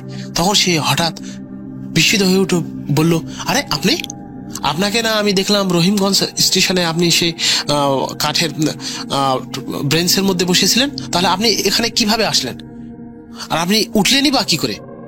তখন লোকটি বলল, আমি আপনার পিছন পিছন উঠেছি, হয়তো আপনি খেয়াল করেননি। তখন সে বিস্মিত হয়ে ডাক্তার আঙ্কেল আবার বলল যে, আপনি কি বললেন? জানালা লাগাবো না কেন? আমার ঠান্ডা লাগছে, আমি আমার পাশে জানালা লাগাবো। আপনার জানালা খোলা আছে, আপনি আপনার জানালা খোলা রাখেন, এতে কি সমস্যা? লোকটি গম্ভীর গলায় বলে উঠল, সমস্যা তো আছে, এই জানালা দিয়ে আমাদের মতো কিছু লোক ট্রেনে ওঠে। তখন সে বিস্মিত হয়ে উঠে বলল, ট্রেনে ওঠে মানে? ট্রেনে ওঠার জন্য তো ট্রেনের দরজাই খোলা আছে, আমি তো ট্রেনের দরজা বন্ধ করছি না, তাহলে আমাকে নিষেধ করছেন কেন? তখন সে আর কোনো কথা না বলে বিস্মিত হয়ে জানালা বন্ধ সে অনেক চেষ্টা করলো, কিন্তু জানালা লক হয়েছিল, বন্ধ করতে পারলো না। সে তার বৃথার চেষ্টায় সে জানালা থেকে অনেক দূর সিটের কোনায় এসে বসলো এবং কিছুক্ষণ বাইরের দৃশ্য দেখছিল। দেখতে দেখতে হঠাৎ সে দেখলো যে একটা পরের স্টেশন সে পার হয়ে যাচ্ছে, অনেক লোকজন দেখা যাচ্ছে, কিন্তু ট্রেনটি সেখানে থামায় না এবং লোকদেরকে নিচ্ছে না। তখন সে হঠাৎ বিস্মিত হয়ে বলল, আরে এ কি করে সম্ভব? এখানে তো ট্রেন থামার কথা এবং এই লোকদেরকে তো এই স্টেশনে নেওয়ার কথা। তখন সেই বৃদ্ধ লোকটি গম্ভীর গলায় বলল, কি বলেছিলাম না, এই ট্রেন কোনো পার্থিব ট্রেন না, এই ট্রেন একবারেই থামে, সেটা হচ্ছে রহিমগঞ্জে থেমেছিল, ওই এক স্টেশনে যাত্রী তোলে এবং এই ট্রেনের শেষ স্টপেজ হয়, পরের শেষ স্টপেজে থামে। তখন সে কোনো সাত পাঁচ না ভেবে, তার কথায় কান না দিয়ে সে মনে মনে চিন্তা করছিল যে এ কি করে সম্ভব, এটা কি ধরনের ট্রেন হতে পারে যে স্টপেজ থামে না। তখন চিন্তা করতে করতে ট্রেন খুব বেশ ছন্দে জোরে দ্রুত চলা শুরু করে। হঠাৎ তার চোখ তার সামনের সিটের পরের সিটই পড়ে। সেখানে সে দেখে, সেখানে তার চোখ পড়তে সে মানে পাথরের মতো শক্ত হয়ে যায়, বরফের মতো হয়ে যায়, শক্ত হয়ে যায়। রাসেল ভাই দেখে যে একজন মহিলা, মধ্যবয়স্ক মহিলা, মাথায় সিঁদুর পরা, লাল বেনারসি শাড়ি পরা মহিলা, এবং তার পাশেই বসে আছে একজন মধ্যবয়স্ক পুরুষ, বয়স 85-55 হবে। তার মাথার ডান সাইডে গুলিবিদ্ধ এবং সেখানে গুলির ফুটো দেখা যাচ্ছে এবং সেখানে রক্ত ভরে আছে, এবং সেই মহিলাটা তাকে দেখে মুচকি মুচকি হাসছে। তো এখানে ডাক্তার সাহেবের ভয় পাওয়ার কারণ হচ্ছে, সে দেখলো মহিলাটা মানুষ মারা গেলে যেমন মানুষের দেহ সাদা ফ্যাসফেসে হয়ে যায়, সাদা ধবধবে হয়ে যায়, রক্ত না থাকলে যেমন ফ্যাসফেসে ভাব হয়, এবং মানুষ মারা যাওয়ার পর রিগোরমেটিসে ভোগে। সেটা রিগোরমেটিস হচ্ছে মেডিকেল টার্মে রাসেল ভাই, যে মারা যাওয়ার পর কিছুক্ষণ পর তার মানুষের দেহের বিভিন্ন পেশিগুলো শক্ত হওয়া শুরু করে, এবং ওই শক্ত হয়ে গেলে সে পেশি আর কখনো সোজা করা যায় না বা বাঁকানো যায় না। সেই মতো তার ঘাড় বাঁকা করে সে মহিলাটি মুসকি মুসকি হাসছে, এবং তার পাশে বসা পুরুষটি কালো চাদর পরে ঢেকে আছে।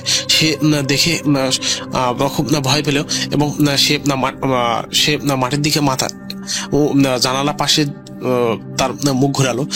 তো সে ভয়ে কাঁপছিল, সে কাঁপার সাউন্ডে তার পা ঝুঁকছিল, এবং পায়ে কি যেন একটা পায়ের নিচে থাকলে পা কাঁপাকাঁপি করলে যেমন ছপছপে একটা শব্দ হয়, সে মতো শব্দ তার কানের পৌঁছায়। সে নিচের দিকে তাকিয়ে দেখলো যে তার সামনের সিটের নিচ দিয়ে তার পা বেয়ে রক্ত পিছনের দিকে চলে যাচ্ছে। সে যখনই দেখার জন্য দাঁড়িয়ে গেল রাসেল ভাই, তখনই দেখলো আরো লোমহর্ষক ঘটনা। সে দেখলো এতক্ষণ যে দম্পতিকে সে দেখছিল, সে পুরুষের গায়ে চাদর জড়ানো, সেই চাদরটি আর নেই। তার বুকের পাশে 2 হাতে 2টি কাটা হাত, এবং সেই মহিলাটি ব্লাউজের নিচে 2টি হাত নেই, শুধু ব্লাউজ দুটো ঝুলছিল। সে বসে থাকার কারণে তার হাত দুটি স্পষ্টভাবে দেখতে পারেনি, কিন্তু এখন এবার সে স্পষ্টভাবে দেখতে পেয়ে সে ভয়ে বিস্মিত হয়ে চিৎকার দিয়ে 2 হাত সরে গেল, এবং সে বরফের মতো ফ্রিজ হয়ে গেল। তার এই অবস্থা কয়েক মিনিট পর কাটে। পিছন দিক থেকে তার জামা টানার মতো অনুভূত হয়ে সে দেখে পিছন দিক থেকে একজন জামা টানছে, আর যে ফিরে তাকিয়েছে, সে দৃশ্য দেখে সে আরো শক হয়ে যায়। দৃশ্যটি হচ্ছে 8-10 বছরের এক মেয়ে, তার কোলে একটা পুতুল, এবং তার হাত দুটোর 2 হাতেরই কবজি নেই। সে কবজিবিহীন হাত দিয়ে তার জামা টানছে এবং বলছে, বাবু বাবু আমার সাথে খেলবেন? আমার ভাইটা না আমার সাথে খেলতে যাচ্ছে না, আপনি কি আমার সাথে খেলবেন? তখন ডাক্তার মশাই তাকে দেখে খুব ভীত হয়ে যায় এবং বলে, এ কি করে সম্ভব? তোমার হাত কি হলো? তোমার হাত 2 হাত কাটা কেন? আর তুমি কিভাবে আমার জামা ধরে টানলে? তোমার হাত কাটাতো। তো এই কথা বলে দেখে, তার এই অবস্থা দেখে মহিলাটি আরো 2-1টা কথা বলে পৈশাসিক হাসি হেসে রাসেল ভাই কি এক বিদঘুটে হাসি হেসে ফেলে। সেই হাসি দেখে ডাক্তার সাহেব খুব ভয়ে জড়সড় হয়ে যান, এবং সেই বৃদ্ধ লোকটি বলল, কি? আবার সেই ভারী গলায় বৃদ্ধ লোকটি বলল, কি বলেছিলাম না এ কোনো পার্থিব ট্রেন না, এ নরকের ট্রেন। এই ট্রেনে যে ওঠে সে আর কখনো তার জীবন নিয়ে ফিরিয়ে যেতে পারে না। এ কথা শুনে রাসেল ভাই ডাক্তার সাহেব ভয়ে এবং আতঙ্কে চিৎকার করে ওঠে, এবং 2-1 হাত পিছে গিয়ে দরজার পাশে চলে যায়। তখনই দরজা জানালা বন্ধ হয়ে যায় এবং ঝাপটানো শুরু করে। কিছুক্ষণ পর দরজা খুলে যায়, এবং সে নিচের দিকে যা দেখে রাসেল ভাই, এটা সে তার চোখে দেখে তার চোখে বিশ্বাস করাতে পারে না। সে দেখে ট্রেনটি আর রেল স্টেশন দিয়ে চলছে না। ট্রেনটি মনে হচ্ছে রেল স্টেশন থেকে, রেলের পাত থেকে কিছু দূর ভেসে আকাশ দিয়ে চলা শুরু করেছে, এবং বাইরে থেকে দু চারটি হাত, কাটা হাত, অর্ধগলিত পচা মাংসের হাত এসে তার ডান পা চেপে ধরে এবং সে পা ধরে টেনে টানা হেঁচড়া শুরু করে, যাতে হাতগুলো তাকে টেনে দরজার বাইরে ফেলার চেষ্টা করে। কিন্তু সে এক দরজার কাছে লোহার শিক ধরে শক্ত করে ধরে থাকে এবং সে অনেক চেষ্টার পর, পা ঝাড়া দেওয়ার পর তো সে হাতগুলো থেকে ছেড়ে এনে এবং সেই লোকের কাছে দৌড়ে গিয়ে তার জীবন ভিক্ষা চায়। তখন সেই লোকটি বলল, আচ্ছা দেখি আমি কি করতে পারি। তখন সে দেখে যে এতক্ষণে তার বগিটি পুরোটাই ভরে গেছে। সেই বগির মধ্যে কেউ তাস খেলাচ্ছে, কেউ আবার দুজনের সাথে গল্প করছে, সে দম্পতির কোলে এক বাচ্চা ঘুমাচ্ছে। সবাই তার দিকে দেখে হাসা শুরু করে। এই মতো অবস্থায় সে ভীষণ ভয় পায় এবং সেই লোকটি বলে, তুমি আমার পিছনে থাকো। তখন সে অশিরির সামনে যায় লোকটি এবং তার যে অবশিষ্ট পাটি ছিল রাসেল ভাই ডান পা, সে পাটি সামনের দিকে বাড়িয়ে দেয় এবং সেই অশিরিগুলো নিজ নিজ সিট থেকে উঠে তার পা থেকে মাংস খুবলে খাওয়া শুরু করে এবং তার পা থেকে ফিনকি দিয়ে রক্ত বের হওয়া শুরু করে এবং সেই লোকটি বিদঘুটে বিকট আওয়াজ করে চিৎকার করা শুরু করে। এই অবস্থা দেখে রাসেল ভাই ডাক্তার সাহেব আর বেশিক্ষণ তার সেন্স ধরে রাখতে পারেনি, সে সেন্সলেস হয়ে যায়। যখন তার জ্ঞান ফেরে তখন সে গভীর রাতে দেখে, কত রাত হয়েছে সে জানে না, সে দেখে সেই রহিমগঞ্জ স্টেশনের সে বেঞ্চে সে শুয়ে আছে এবং তার পাশে বসে আছে সেই বৃদ্ধ চাচা। সে তাকে দেখে তড়িগড়ি করে উঠে বসে এবং বলে, আপনি কি করে সেই ট্রেন থেকে আপনি বেঁচে ফিরলাম? কি করে সম্ভব? ওই ট্রেন থেকে কি করে ওই ট্রেনের ভিতরে ছিলাম তো আমরা, কি করে আমরা সেই স্টেশন রহিমগঞ্জ স্টেশনে আবার এসে পড়লাম? তখন সে লোকটি বলে, তোমাকে বাঁচাতে গিয়ে আমার এই পাখানা আমাকে বিসর্জন দিতে হয়েছে। তখন বললো যে বিসর্জন দিতে হয়েছে, আমরা না মরে কিভাবে বেঁচে ফেললাম? তখন লোকটি বলল, আমাকে না মারার কারণ হচ্ছে তারা ছিল আমারই গ্রামের মানুষ। তখন ঘটনার যে মেইন টুইস্টার আসলে হয়, সেই টুইস্টার সে চাষার মুখে বর্ণনা এইভাবে করলো যে সেই বগির যতগুলো লোক ছিল সেগুলো ছিল সে চাষার গ্রামেরই মানুষ এবং চাচার গ্রামটি হচ্ছে কাকতালীয় ভাবে সেই ডাক্তারের সেই হসপিটাল, যে হসপিটাল চাকরি করে সেই হসপিটালের পাশেই এক গ্রাম। তো চাচা তার মুখের বর্ণনা দেওয়া শুরু করে যে প্রতি বছর শীতকালে তাদের পাশের গ্রাম থেকে কয়েকটা স্টেশন পরে বকুলপুর নামক এক গ্রামে যাত্রাপালার আয়োজন করা হয় এবং প্রতি বছরই করা হতো এবং সেখানে সে উদ্দেশ্যে মেলা লাগতো এবং সে মেলা দেখার জন্য এবং যাত্রা শোনার জন্য বিভিন্ন গ্রাম অঞ্চল থেকে মানুষজন সেখানে জড়ো হতো। একদিন ব্যাপী সেই মেলাতে উপস্থিত হইতো। সেবার তার গ্রামের লোকদের সঙ্গে সেই চাচাও সেখানে উপস্থিত হয় এবং যাত্রাপালা দেখার পর, মেলায় ঘোরাঘুরি, খাওয়া দাওয়ার পর, আনন্দ ফুর্তির পর তাদের ফিরতে সেই রাত রহিমগঞ্জের স্টেশনে ফিরতে রাত 10টা বেজে যায় এবং তারা সকলে মিলে সেই ট্রেনে উঠে যায় এবং সামনের স্টেশনে ট্রেন থামায় এবং সেই চাচা স্টেশনের স্টলে যায় পানি খাওয়ার জন্য। সেখানে তার সাথে টিটির দেখা হয়। তো বলে রাখা ভালো রাসেল ভাই, রহিমগঞ্জ থেকে সে বৃদ্ধ চাচা টিকিট কাটে না কাটার কারণে টিটি তার কাছ থেকে টিকিট দেখতে চাইলে সে টিকিট দেখাতে পারে না এবং না দেখানোর কারণে তাকে সেই স্টপেজেই থেকে যেতে হয়, স্টেশনে থেকে যেতে হয়। তাকে আর ট্রেনে নেওয়া হয় না। ট্রেনটি ছাড়ে তো সেই স্টেশনেই সে ভোর 4টার সকালের ট্রেনের জন্য অপেক্ষা করতে থাকে। সকালে সে শোনে এক লোমহর্ষক ঘটনা, যে ট্রেনটি ছেড়ে গেছে, যেই ট্রেনের মধ্যে তার গ্রামের সহ অন্যান্য গ্রামের লোকজন ছিল, সেই ট্রেনটি কয়েকটা স্টেশন পার হওয়ার পর এক স্টেশনে বিকট দুর্ঘটনার কারণে সে ট্রেনে যতগুলো যাত্রী ছিল রাসেল ভাই, কাকতালীয় ভাবে সবাই ট্রেনে কাটা পড়ে মারা যায়। তো এই দুর্ঘটনার মূলে ছিল তখনকার দিনে বিভিন্ন মাওবাদী সংগঠন ছিল, যারা রাতের বেলা বিভিন্ন স্টেশনে রেলের পাত কেটে এই ধরনের রেলের দুর্ঘটনা ঘটাতো। তারা বিভিন্ন ট্রেনে ডাকাতি করত। তো তাদের এই রেল পাত কাটার কারণে সেই ট্রেন দুর্ঘটনাটি ঘটে। তো এই বলে চাচা বলল, তার ঘটনা শেষ করলো। ঘটনা শেষের পর ভীত সন্ত্রস্ত কণ্ঠে এবং আমতা কণ্ঠে ডাক্তার মশাই বলে উঠলো, চাচা আপনার নামটা কি জানতে পারি? তখন সে চাচা বলল, আমার নাম মতি মিয়া। এই বলে কিছুক্ষণ পর তারা নিস্তব্ধ ভাবে বেঞ্চে বসেছিল, কেউ কারোর সাথে কথা বললো না। আর তো রাসেল ভাই কিছুক্ষণ পরেই ভোর 4টার সেই ট্রেনটি আসে। সেই ট্রেনে করে সে ডাক্তার বাড়ির উদ্দেশ্যে রওনা দেয়। যেহেতু কয়েকদিন ছুটি ছিল, সেই ছুটিতে গিয়ে সে অসুস্থ হয়ে পড়ে এবং পরিপূর্ণ সুস্থ হওয়ার পর কয়েকদিন থেকে আবার সে হাসপাতালে সে ব্যাক করে। হাসপাতালে ব্যাক করার পর চাচা প্রথমেই সেই চাচার গ্রামের এক কর্মচারী সে হাসপাতালে কাজ করতো। তখন সে কর্মচারীকে ডেকে সে ডাক্তার সাহেব বলল যে, তুমি কি মতি মিয়ার নাম জানো? মতি মিয়া কে ছিল তুমি কি জানো? তোমার গ্রামে কি মতি মিয়া বলে কেউ ছিল? তখন সে কর্মচারীটা বলে, চিনবো না কেন, সে তো একজন ভালো মানুষ ছিল, সারা জীবন তার বিভিন্ন কাজকর্ম মানুষের সেবার জন্য করে গেছেন। এমনকি আমরা যে হাসপাতাল দেখছেন, এই হাসপাতাল চাকরি করছি, এই হাসপাতালের জায়গাটা তারই জমি, সে হাসপাতালের নামে দান করে দিয়ে দেয়। সে সারা জীবন গ্রামের লোকজনের কথা কল্যাণ নিয়ে ভাবনা চিন্তা করতো।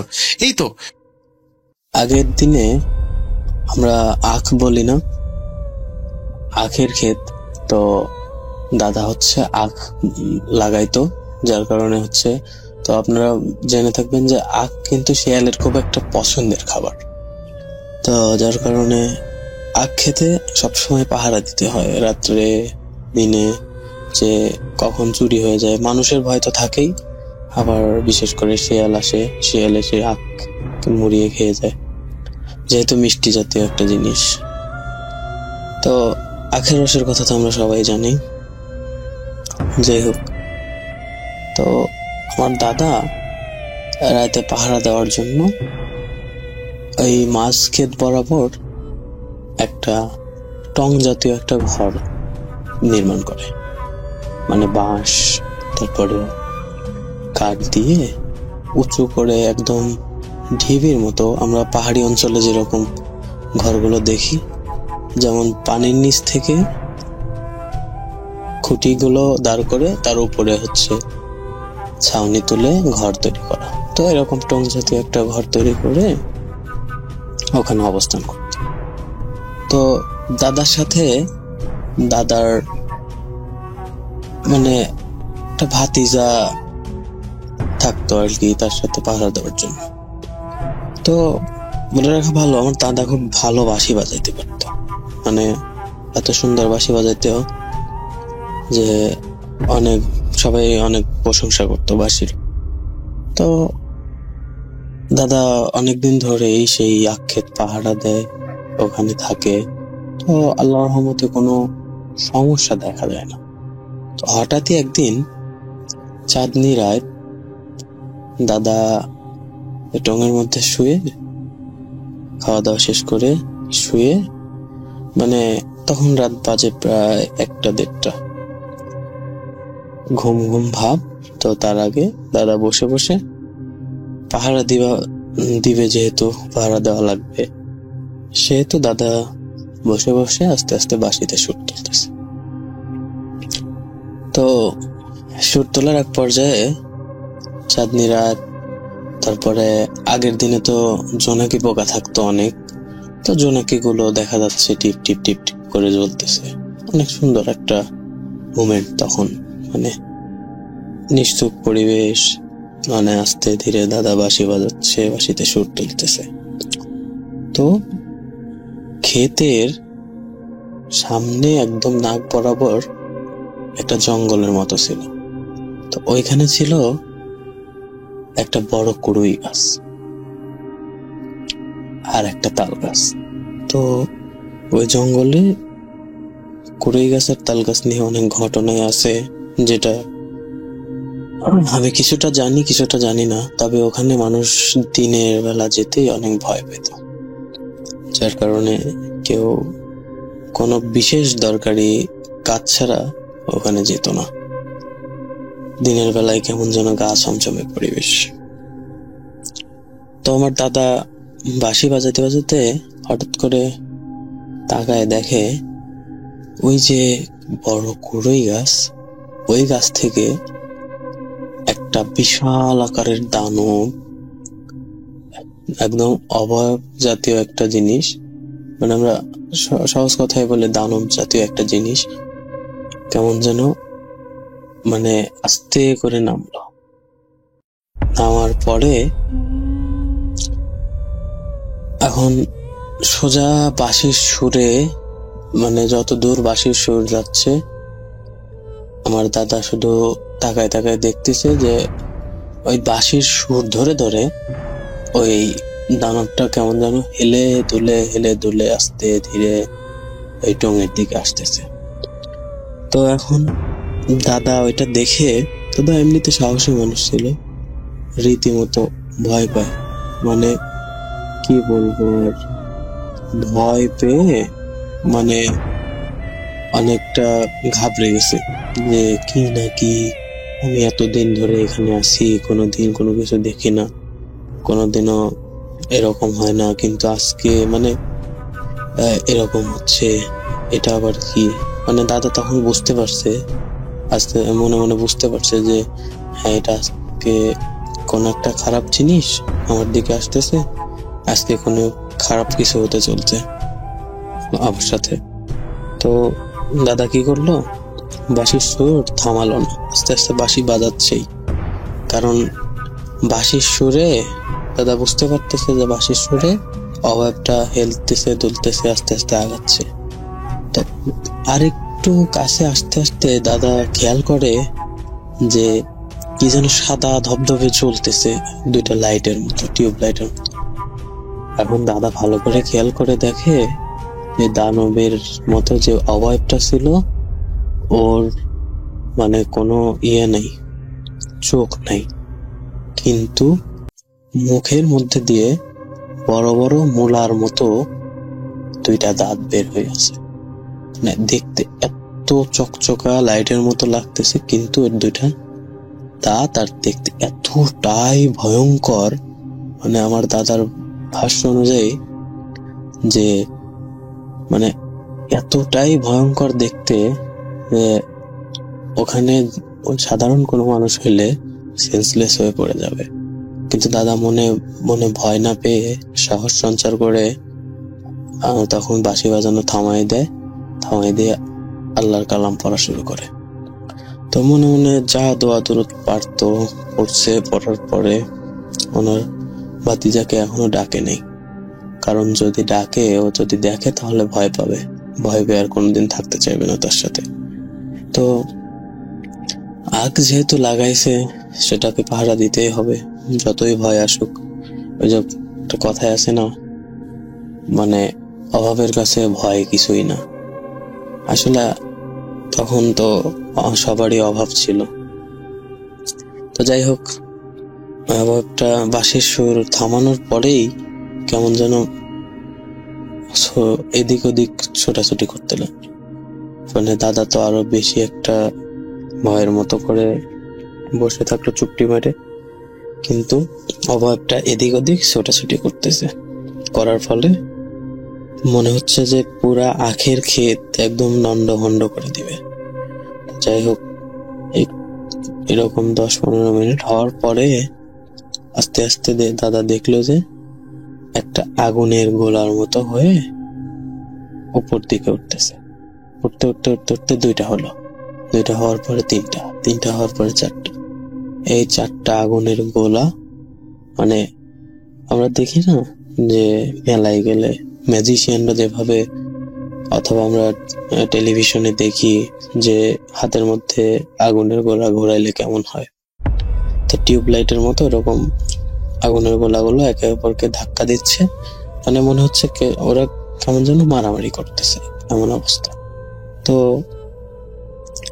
এটা দেখার ফলে এখন দেখতেছে আগুনের গোলাগুলো আস্তে আস্তে আস্তে আস্তে ওই যে কড়ই গাছ, সে কড়ই গাছে চলে গিয়ে একদম মিলাই যাওয়ার পরে এখন দাদা ওনার ভাতিজাকে ডেকে উঠাইছে যে তাড়াতাড়ি ওঠো, আমরা এখানে আর থাকবো না।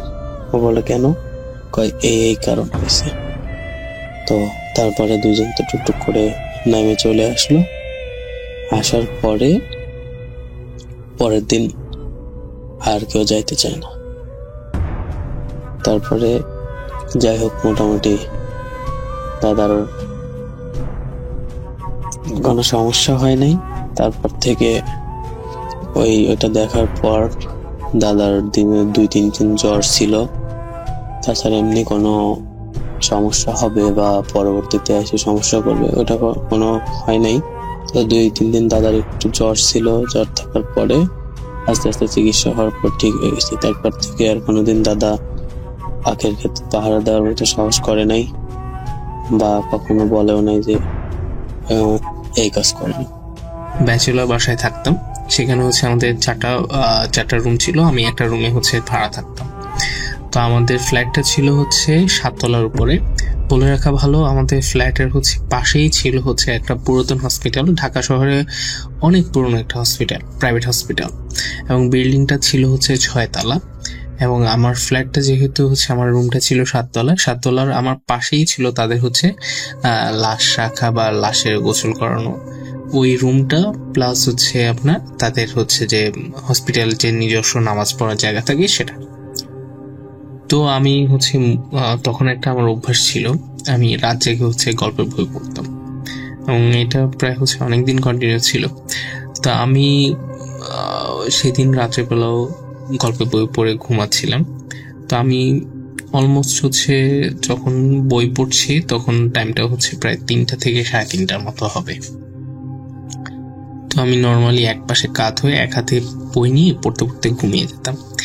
তো আমি সেদিনও ওইভাবে এক পাশে কাত হয়ে শুয়ে গল্পের বই পড়ছি। হঠাৎ করে খেয়াল করলাম আমার বিছানাটা ছিল ঠিক জানালার পাশে, এবং এক জানালার পর্দা এক পাশে হচ্ছে খোলা ছিল, হালকা করে খোলা ছিল, এবং হচ্ছে ওই পাশে জানালার যে পার্টটা ওটা খোলা ছিল।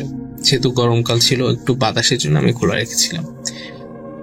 হঠাৎ করে দেখি যে সেখান দিয়ে কালো ধোঁয়ার মতো কি যেন ঢুকলো, এবং আমি তাকিয়ে আছি, দেখতেছি যে আপনার কালো ধোঁয়াটা ঢুকলো। ঢোকার সাথে সাথে আমি উঠে বসার জন্য ট্রাই করতেছি দেখার জন্য যে জিনিসটা কি, ধোঁয়া আসলো কোথা থেকে। কিন্তু আমি দেখলাম যে আমি আর মানে নড়াচড়া টোটালি করতে পারতেছি না, এবং আমার পাশের রুমে আমার ফ্রেন্ডরা ছিল তাদেরকে ডাকার চেষ্টা করতেছি, কিন্তু সেটাও আমি পারতেছি না।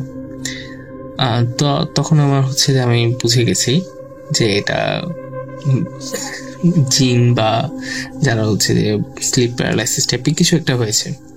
তো আমি হচ্ছে নর্মালি যেটা হয় যে আমাদের মুসলমান যারা আছি আমরা তারা জানি যে এইভাবে এরকম হলে দোয়া পড়া লাগে বা আয়াতুল কুরসি পড়া লাগে। তো আমি আয়াতুল কুরসি পড়ার অনেক চেষ্টা করতেছি। তো আয়াতুল কুরসি আমি জাস্ট হচ্ছে আপনার এই পার্টটা হচ্ছে সবচেয়ে ভয়ঙ্কর। আমি আয়াতুল কুরসি অর্ধেকে গিয়ে আর পারতেছি না, অর্ধেকে গিয়ে আমি ভুলে যাচ্ছি। এবং ভয়ঙ্কর পার্ট হচ্ছে আমি যখন ভুলে যাচ্ছি তখন আমার কানের কাছে, মানে হচ্ছে আপনি এক পাশ হয়ে শুয়ে থাকলে আপনার পেছনের পার্ট থেকে, মানে পেছনের পাশ থেকে কেউ এসে যদি আপনার ঘাড়ের মধ্যে এসে কানের কাছে এসে হাসে, জিনিসটা যেমন ভয়ঙ্কর হবে ঠিক সেই রকম আমার কানের কাছে আমি এক পাশে যেভাবে ছিলাম আমার পেছনের পাশ থেকে কেউ হাসতেছে। এবং আমি এখন বলতেছি, এখন আমার গায়ের লোম দাঁড়িয়ে গেছে। এই জিনিসটার মতো ভয়ঙ্কর ফিলিংস আর হয়নি। আমি মানে এই এত বছরে এমন ভয় কখনো পাই নাই। আমি মোস্ট অফ দ্য টাইম একলা থাকি, একলা থাকতে আমার ভালো লাগে, কিন্তু এত ভয় আমি কখনো পাই নাই। তো আমি মোটামুটি 4-5 বার মতো ট্রাই করার পর লাস্টবার যখন ট্রাই করেছি, এবং সে ক্রমাগত আমি যতবার ভুলে যাচ্ছি ততবারে হচ্ছে হাসতেছে, এবং কি যেন বলতেছে ঠিক আমি বুঝিনি, আরবি বা হিব্রু এই টাইপের ভাষাতে কথা বলতেছে আমাকে, এবং সে বলতেছে প্লাস হাসতেছে। এবং লাস্টবার যখন আমি পড়তে পারছি তখনই সাথে সাথে দেখলাম আমার গা থেকে জাস্ট কালো ধোঁয়াটা উঠে যেভাবে এসেছে জানলা দিয়ে সেভাবে চলে গেল। এইটা হচ্ছে এটার পরে জাস্ট আমার মানে পুরো গায়ে মনে হলো যে পুরো গায়ে ব্যথা, এবং পরের দিন আমার আলটিমেটলি জ্বর, এবং 3-4 দিনের মতো এরকম জ্বর ছিল। তো এটা ছিল আমার ভয়ঙ্কর একটা ঘটনা। ওই বিল্ডিংয়ে হচ্ছে আরও আমি ওই বিল্ডিংয়ে প্রায় আমরা 1.5 বছরের মতো ছিলাম। ওই ফ্লোরটারে স্পেশালি ওই ফ্লোরে আমার সাথে আমার রুমে হচ্ছে 2-3টা ঘটনা ঘটেছে। আর একদিন আমার ফ্রেন্ড ছিল, সেই ফ্রেন্ড জানালার পাশে বসে বসে গল্প করছিল, সেই ফ্রেন্ডকে একটা থাপ্পড় দিয়েছে। এবং এটা হচ্ছে যে ও হচ্ছে একদম বসা অবস্থায় জানালার পাশে বসে বসে সে হচ্ছে কথা বলতেছিল ফোনে, হঠাৎ করে এসে তাকে থাপ্পড় দিছে। তো এরপর আমার আম্মার সাথে হচ্ছে আমার আম্মা এসেছিল, তখন আম্মার সাথে হয়েছে। তো এরকম কয়েকটা ঘটনার পরে আমরা হচ্ছে ফ্ল্যাটটা ছেড়ে দিই।